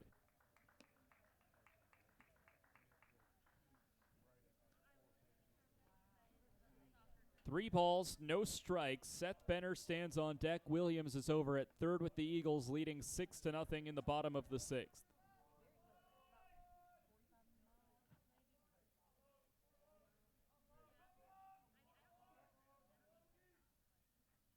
The 3-0 delivery is fouled off down the left field line. It's strike one.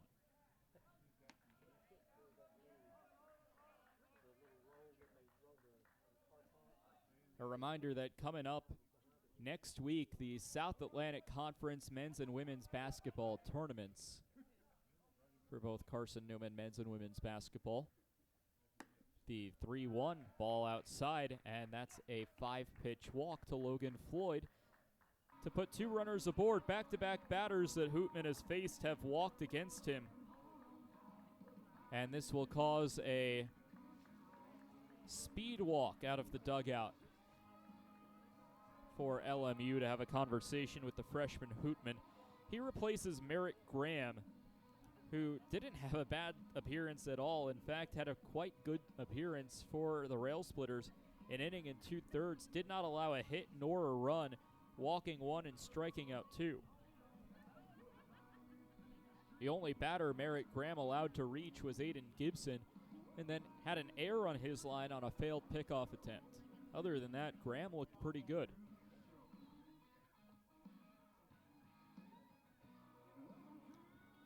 Emory and Henry is looking for its first conference win, and they'll get it in walk-off fashion against UVA Wise. E&H now 1-8 in conference play, walking off Wise in the bottom of the 8th of what was a scheduled 7-inning game. E&H tied the game at 3 in the bottom of the 7th, walked it off in the bottom of the 8th. Seth Benner is set to go. And it was a walk-off home run for the Wasp. How about that?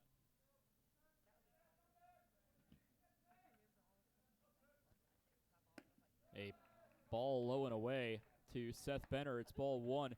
So today, both winless teams in conference play, Coker and Emory and Henry,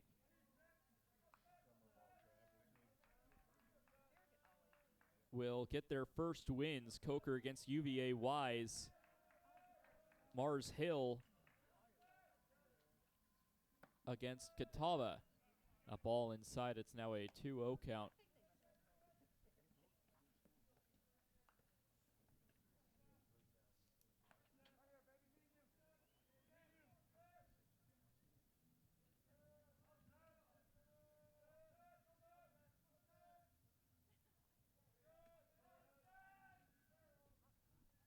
A ball well high will allow 2 runners to advance, but hold on, there's a play at the plate. The home plate umpire says he was safe on the wild pitch. So Floyd advances, Williams advances, and it's 7-0 Carson-Newman as the Eagles are able to put up the extra point.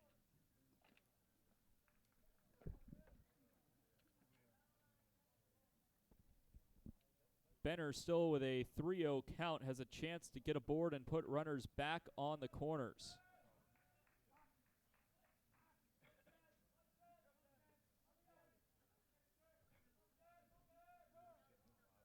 .3-0 pitch from Hootman, called strike inside.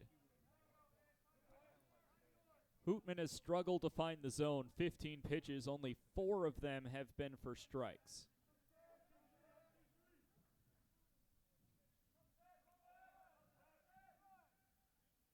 Couple of wild pitches, too, have allowed a run to score. 3-1 lifted foul down the right side, and it's a 2-strike count against the designated hitter Benner, who hit a home run the opposite way his last time up back in the 4th inning.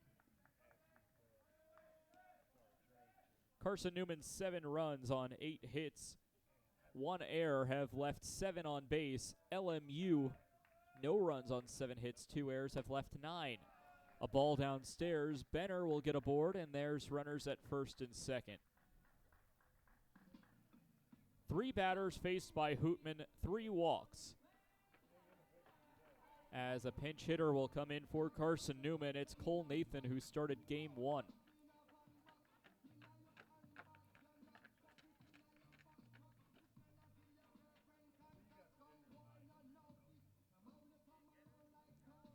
So Cole Nathan comes in to pinch hit. And before he does, we'll get a pitching change. A.J. Hootman comes in, faces 3 batters, lets up 3 walks, and will be pulled from the ball game. 7-0, Carson-Newman leads in the bottom of the 6th. We'll let you know who the new Rail Splitter is coming into the ball game when we come back on the Eagle Sports Network. Domino's Pizza in Jefferson City has deals for Carson-Newman students. Bring in your valid student ID when you order for pickup or delivery, and Domino's in Jefferson City will give you a steaming hot large one-topping pizza for $4.99. That's a large one-topping pizza for Carson-Newman students for $4.99 at Domino's in Jeff City. Call 865-471-6700 to order. That's 865-471-6700. Domino's, the official pizza of the Carson-Newman Eagles. Okay, let's see. I'm ready to do this. Carson-Newman. It's been around since 1851. Lots of flexible online programs. Wow. World-class accredited academics. A faith and learning environment with professors who really care about me. A top 10 best value school. Carson-Newman gives $48 million a year in financial aid. This is the perfect place. I'm in.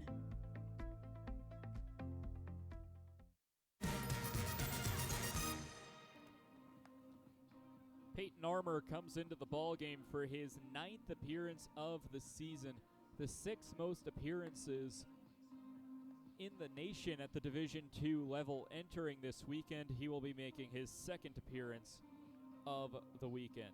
Armour in 11 and a third has a 5.56 ERA. In game 1 of the series against Carson-Newman, couldn't record an out. Instead allowed 3 hits, 3 runs while walking 1. It was his worst outing of the season. We'll see if Carson-Newman can continue to see Armour well. Cole Nathan will be the pinch hitter to take on Armour, so a new batter faces a new pitcher.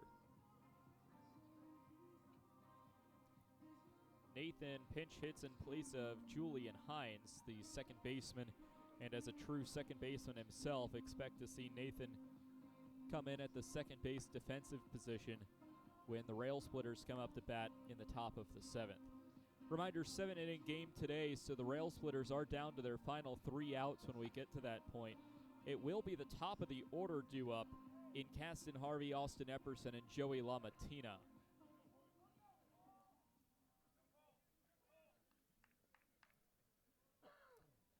So Cole Nathan in a pinch hit appearance.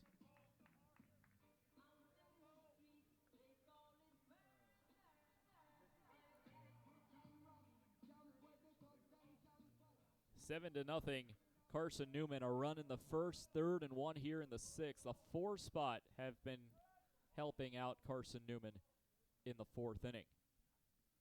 First pitch to Nathan is taken inside for ball 1.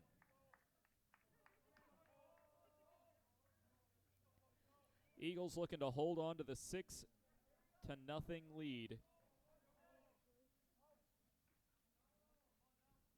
The 1-0 delivery too far outside, and it's a 2-0 count. A win for the Eagles would clinch the series win over LMU, put the Eagles 3-0 in conference series to begin the season. The 2-0 taken downstairs, and it's ball 3. Carson-Newman next will play South Atlantic Conference competition March 14th and 15th in a road series at Limestone. The 3-0 taken outside. It's ball 4. 4 batters have come up this inning for Carson-Newman. All 4 have reached on a walk. Doesn't matter if it's Peyton Armour or A.J. Hootman. Up to second goes Seth Benner. Over to third goes Logan Floyd, and it brings up another pinch hitter for the Eagles in Tanner Kilgore. So Kilgore will pinch hit for Ryan Bolton.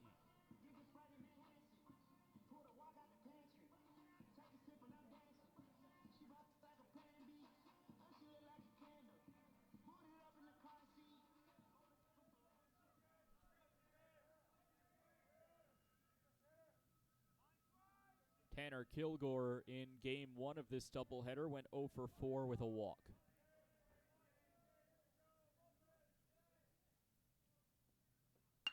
First offering is hammered into left field. That'll drop in for a base hit. It scores 1, it scores 2, and it's 9-0 Carson-Newman.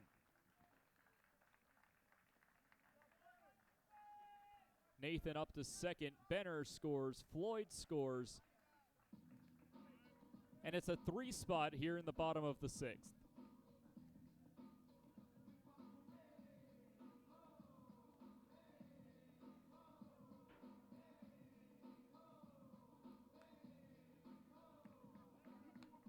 Brings up Aiden Gibson, and we'll get a pinch runner here as well.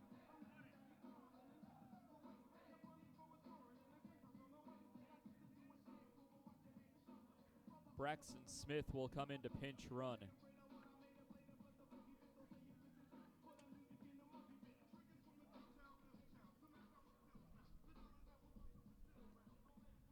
So with Braxton Smith, the pinch runner, it will bring up Aiden Gibson, the scheduled batter for this spot.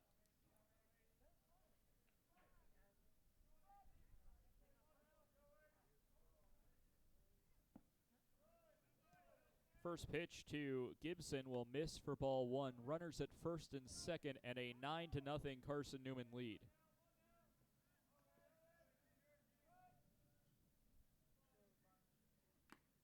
A swing and a foul tip for the first strike of the Gibson at-bat. Sun begins to sink ever so slowly below the horizon. No lights here at the Silver Diamond Baseball Complex. The 1-1 fouled off, and this one will land on the turf of Berktar Stadium.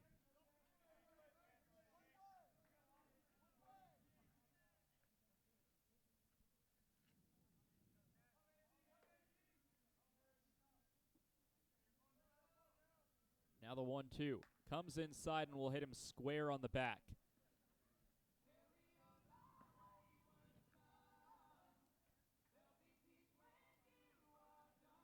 Gibson gets hit, and it will bring up Frankie Delgado with the bases loaded.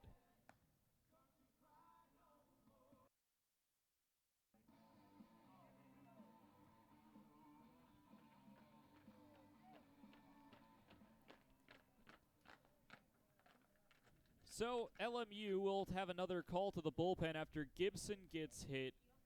Smith will advance the pinch runner, and Cole Nathan gets up to third. All three runners aboard are Peyton Armour's responsibility. So for back-to-back outings against the Eagles, Peyton Armour cannot record an out. New pitcher out of the pen when we return on the Eagles Sports Network. There's something about a small community that unites us, whether it's cheering on our favorite team or the way we come together in a crisis. Small communities are made up of people with big hearts. We're dedicated to hard work and innovation. Through sunny days and stormy nights, AEC is always here, powering the people and the places that make our community a spectacular place to call home. AEC, power what matters most. Insurance, it's about people, not things. It's about security. It's about confidence. It's about relationships. It's about trust. It's about you. As a local independent agent, Bible Insurance Agency can design an insurance program that's just right for you and your family. Give the people you love safe, sound, secure protection from Auto Owners Insurance. Call Bible Insurance Agency 423-586-4320 or go by 1600 East Andrew Johnson Highway in Morristown. Christian Pensick takes over for LMU. The fifth pitcher used in this 7-inning contest, the junior from Murfreesboro, Tennessee, out of Siegel High School, will be making his fifth appearance of the year. Got rocked in the season opener against North Georgia, has since settled in 4 2/3, only allowing one base hit and no runs against Quincy. Recorded one out against Limestone without allowing a hit or a run. Got a little touched up by Trevecca Nazarene in the midweek. An inning pitched, allowed 3 hits and a run, but did strike out all 3 outs he recorded. Pensick enters with a 7.27 ERA in 8 2/3 innings pitched. Batting average against of .257. He'll take on Frankie Delgado. Bases are loaded for the Eagles. Aiden Gibson at first. Braxton Smith, the pinch runner, in place of Tanner Kilgore. The pinch hitter in place of Ryan Bolton stands at second. And Cole Nathan, who pinch hit for Julian Hines, stands at third.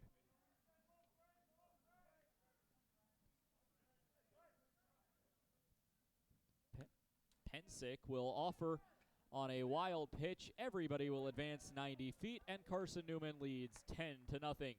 Double digits for the second time this series for Carson-Newman.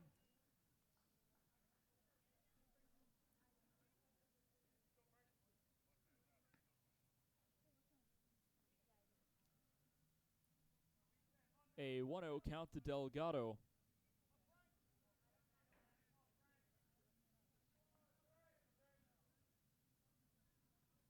So 1-0.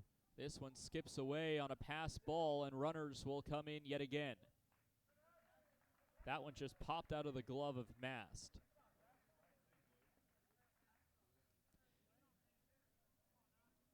And it's now 11-0, Carson-Newman. A 5 spot here in the bottom of the 6th.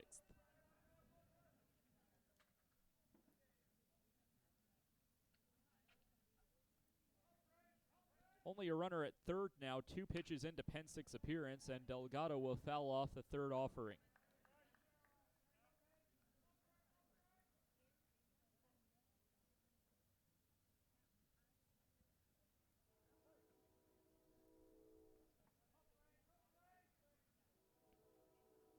Two runs have scored since Pensick came into the ballgame. It's ball 3 as another pitch will miss to Delgado. 3 balls and a strike. Still no outs in the inning, by the way. The Eagles have played at 5. And ball 4 goes downstairs. Delgado will reach on the free pass. Another walk surrendered to the Eagles, and another mound visit, another pitching change. We'll have our 4th pitcher of the inning. Pensick can only face one batter, and the Rail Splitters coaching staff has seen enough. We're going to the pen again when we come back on the Eagles Sports Network. Sure, we've been around a while, 171 years to be exact. We know the power of a liberal arts-based Christian education and the tremendous potential of what can be found on this campus, within this community. We are adventurers, dreamers, believers, passionate and compassionate, curious and clever, driven by a common purpose towards a common goal. I found my passion. I found purpose. We are Carson-Newman. What will you find? Domino's Pizza in Jefferson City and Morristown wants to help feed your business. When you're hungry at lunch, show your business card at Domino's in Jefferson City and Morristown when you make your purchase for pickup or delivery to get 25% off the entire order. That's 25% off your order at Domino's in Jeff City and Morristown when you show your business card. Call 865-471-6700 to get a pizza. Domino's, the official pizza of the Carson-Newman Eagles.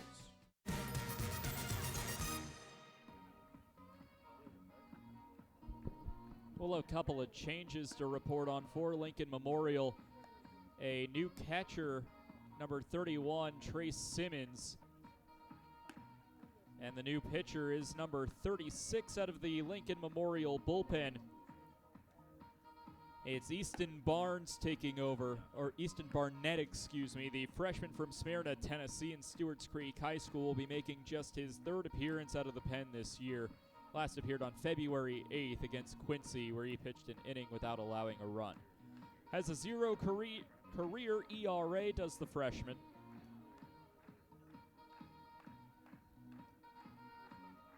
So Barnett takes over on the hill before Trey Miller. Trey Miller today is 1 for 3. Carson-Newman only 1 base hit this inning. 7 straight batters have reached.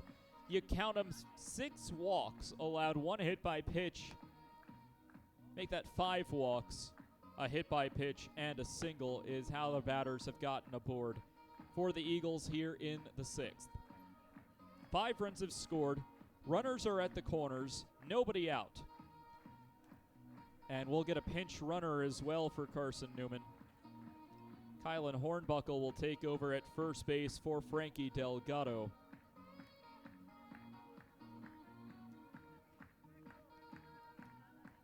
And now Trey Miller finally ready to step in. Again, a new catcher as well for Lincoln Memorial. Trace Simmons, who's been a pretty good batter this year, has not appeared this series yet. First pitch to Trey Miller is a called strike from Easton Barnett.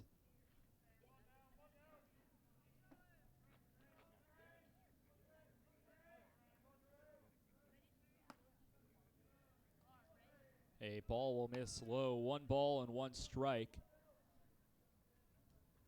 As we approach the 6 o'clock hour here on the East Coast, the sun begins to set. A reminder that there are no artificial lights here at the Silver Diamond Baseball Complex. The 1-1 called a strike upstairs to Trey Miller. He laughs it off. Anthony Green kind of gives him a death glare as he laughs it off as he steps back into the right-handed batter's box with a 1-2 count. Hornbuckle, the pinch runner, as this is fouled off, keeps the count at 1-2.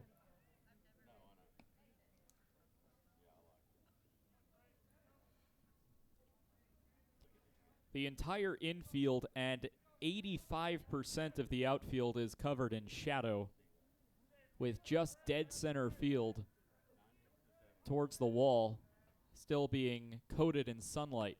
The 1-2 taken high. It's 2 balls and 2 strikes. Sunset today, according to Apple Weather, is at 6:29 p.m., so we still got about 40-ish minutes to go. 2-2, ball low and away for ball 3.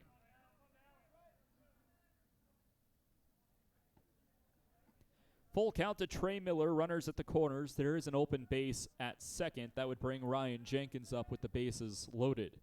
The 3-2 swung on and missed. So Miller will strike out for the first out of the bottom of the 6th. It's 11-0 Carson-Newman in the bottom of the 6th if you're just tuning in with us. Easton Barnett is the 4th pitcher used by Lincoln Memorial this inning. A.J. Hootman couldn't record an out. Peyton Armour couldn't record an out. Christian Pensick couldn't record an out. And finally, Easton Barnett does. Ryan Jenkins will take a first pitch called strike.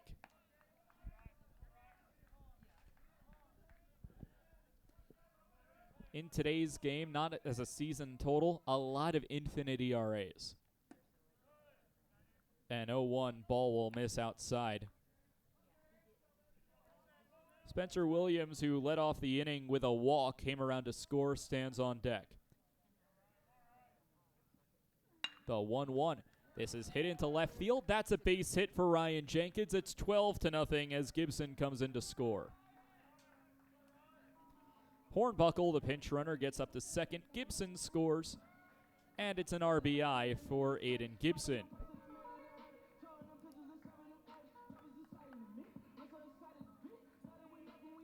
A 6 spot here in the bottom of the 6th that has doubled Carson-Newman's lead entering this inning. And the Eagles have officially batted around with Spencer Williams, who led off this inning, coming back up to the plate. A look back towards second. Now fires a swing and a miss from Williams for strike 1.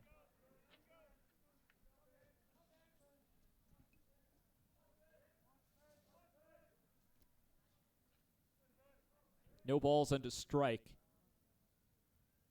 A look back towards second base. Now the delivery from Williams is a called strike. 0-2.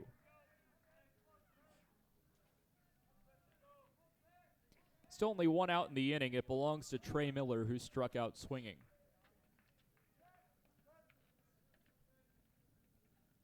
Will miss well outside. Not great news if you're a Carson-Newman men's basketball fan. The Cobras are pouring it on. Still 5 minutes to go. The Cobras have hit 100. It's 100-80 over at Holt Fieldhouse. 1-2 swung on and missed, and Easton Barnett will get 2 strikeouts as Spencer Williams swings through it for the second out of the inning.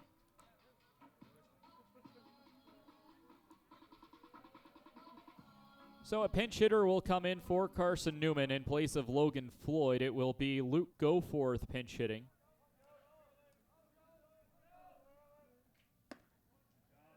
Fastball down the middle for a called strike 1.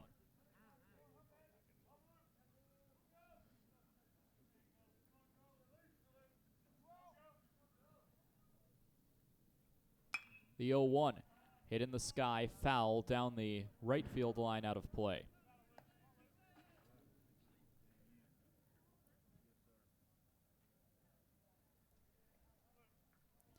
An 0-2 on Goforth. Seth Benner, the scheduled batter, on deck. The 0-2 just missing outside. It's a ball and 2 strikes. Carson-Newman 12, Lincoln Memorial 0, bottom of the 6th inning. a crooked number for the Eagles. 6 in the 6th. The 1-2. Downstairs, LMU was walking off the field, ready for the inning to be over. Anthony Green says your torture's not done yet.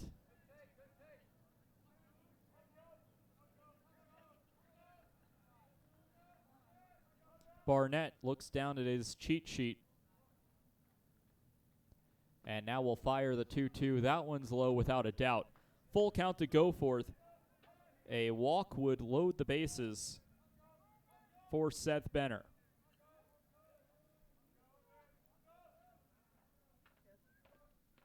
Payoff pitch, just caught a piece of it. 20 pitches in relief for Easton Barnett. 6 of them have come in this at-bat to Goforth.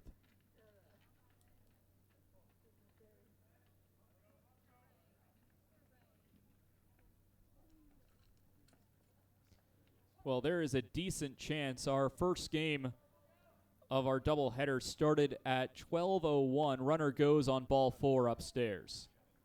There's a decent chance that softball played a doubleheader and finished everything before us, and that basketball started a 2 o'clock doubleheader and finishes before us. There's a decent chance that as Seth Benner is about to step into the batter's box, we may get a pinch hitter here, and we will. And we'll bring up Chaz Crook at the designated hitter spot.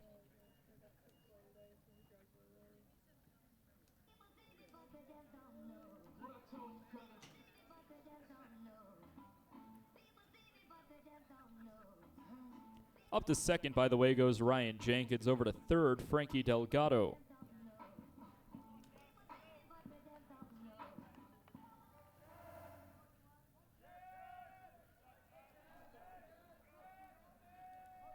So Crook will get an opportunity here. The first offering is swung on and missed by Crook. He's still looking for his first hit in an Eagles uniform.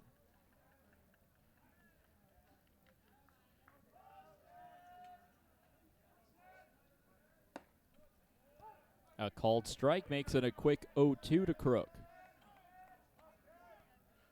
Chaz Crook, the native to Orem, Utah, transferred out of St. Bonaventure and Waubonsee Community College. The 0-2, ball downstairs.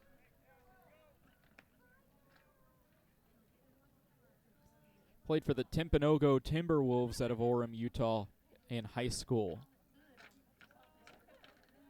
Last season hit .250 at Waubonsee Community College for the Chiefs.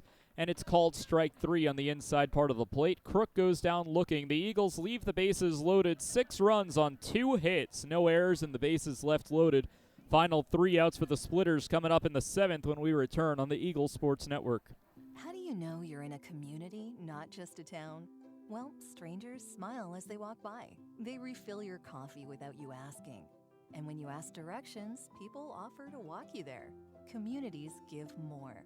The way you know when you walk into First Bank that you are in a real community bank. Great products, direct access to your local bankers, and relationships that can last a lifetime. Don't just have an account.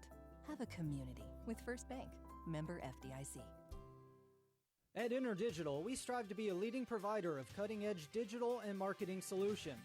At InterDigital, we want to help our clients find success. Our team of technology gurus work together to ensure InterDigital continues to progress forward as technology advances. At InterDigital, we make technology work for you. Visit interdigital.com for IT support, web development, virtual tours, graphic design, internet marketing, mobile app, and film production services. InterDigital, laser focused on your success.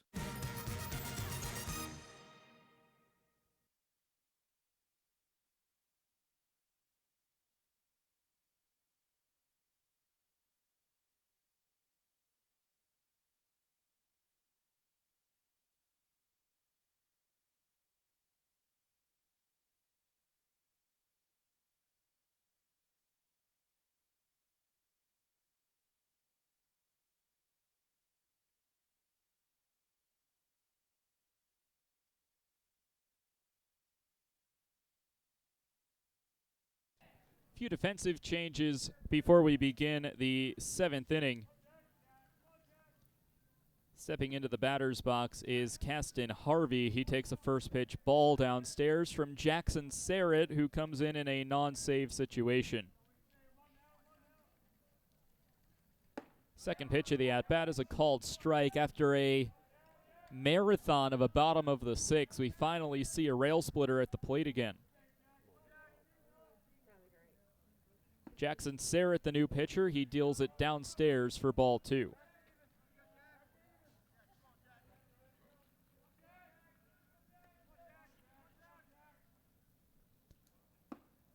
Two one downstairs, and it's ball 3. So the defensive substitutions, a lot to talk about here in terms of that. Jackson Sarrett replaces Colton Kaysen. A fly ball hit up the middle towards Trey Miller, who will reach up and make the catch for the first out of the inning, and it brings up Austin Epperson. Epperson is 1 for 2 with a single walk and a strikeout.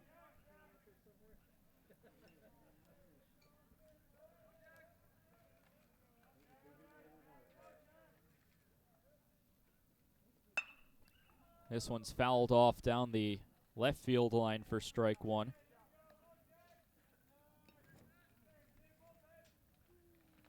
Luke Goforth is the new first baseman for Carson-Newman. Cole Nathan takes over at second base. A ball downstairs evens the count to 1-1. Over at the shortstop position is Colby Abbott. And at third is Evan Mutter. Very rare we see Evan Mutter in a defensive position, usually coming in as a pinch hitter. A 1-1 will miss downstairs. It's 2 balls and a strike. Braxton Smith is now in left field.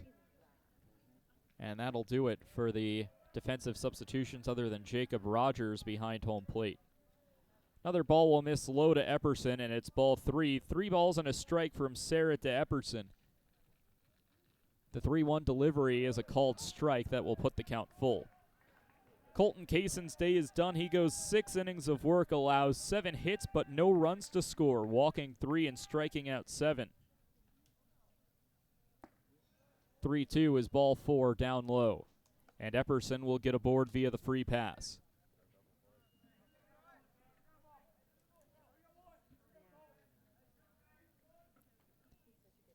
Brings up Joey LaMattina, the designated hitter.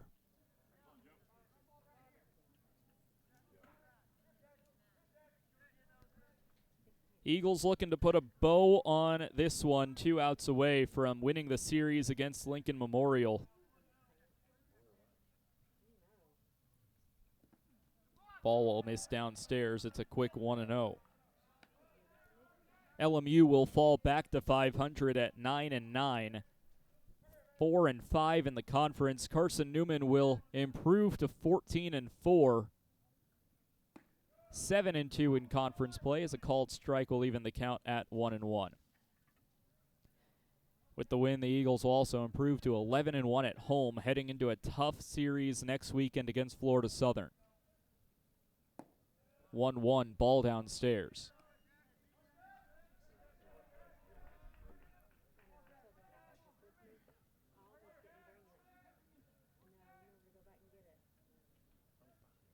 The 2-1 delivery from Sarrett popped up foul territory, giving chase as Goforth, and we'll watch it sail out of play.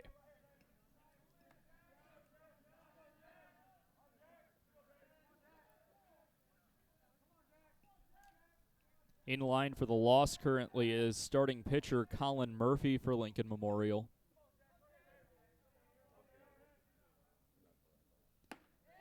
Pitch upstairs. Gets a groan from the home supporters as the count goes full.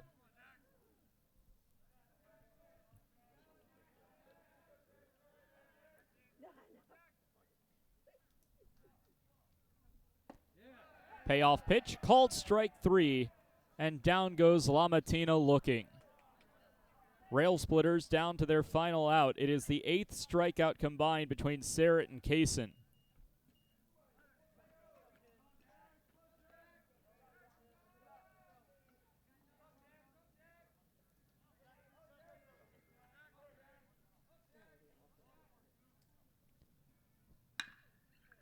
And a ground ball down the third base line. That's a base hit. Digging it out is Smith. He'll finally throw it in, and Trace Simmons, the defensive substitution, will come in and first pitch swing a double down the left field line. Epperson advances up to third.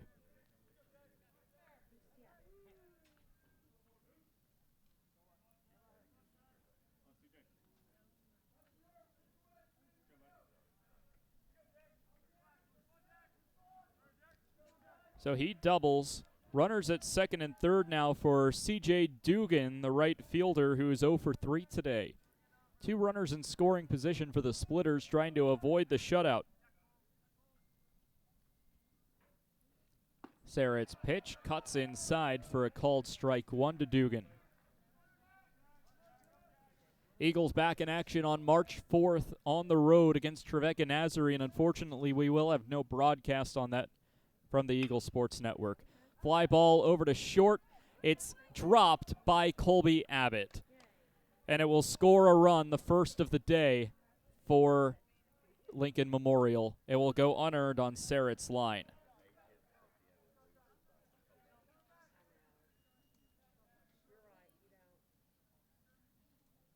And it's now 12-1.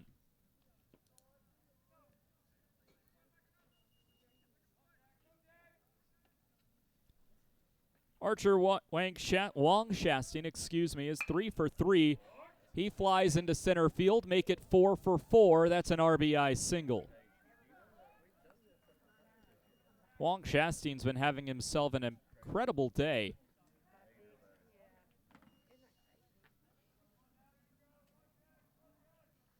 And is 4 for 4 with an RBI single there. Dugan will get up to second base on the play. Simmons comes in to score after doubling, and it brings up Chris Hall.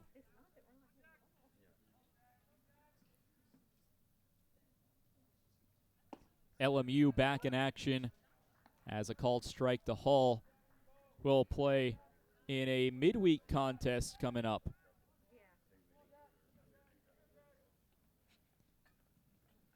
Hosting Lee at 3 o'clock on Tuesday.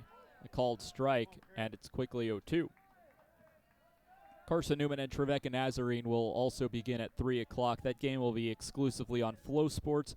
Fortunately, with our staff in Rock Hill for the basketball tournaments, we will not have coverage of that game. A swing and a miss puts a bow on this one. Chris Hall strikes out swinging. 2 runs, 2 hits, 1 error, and 2 runners left on base for the Splitters here in the top of the 7th. It's a 10-run victory for Carson-Newman. 12-2 series winners over Lincoln Memorial, winning Game 1, dropping Game 2, and winning here in Game 3. That'll do it for our coverage of Carson-Newman baseball today. We thank you so much for tuning in with us and being along our side every step of the way. One more time from the Silver Diamond Baseball Complex, your final scores in Game 1 in 10 innings, LMU 10, Carson-Newman 7. A 7-inning final in Game 2, 12-2, Carson-Newman winners over the Rail Splitters. From the Silver Diamond Baseball Complex, we thank you for tuning in with us. This has been a presentation of Flow Sports and the Eagle Sports Network. So long.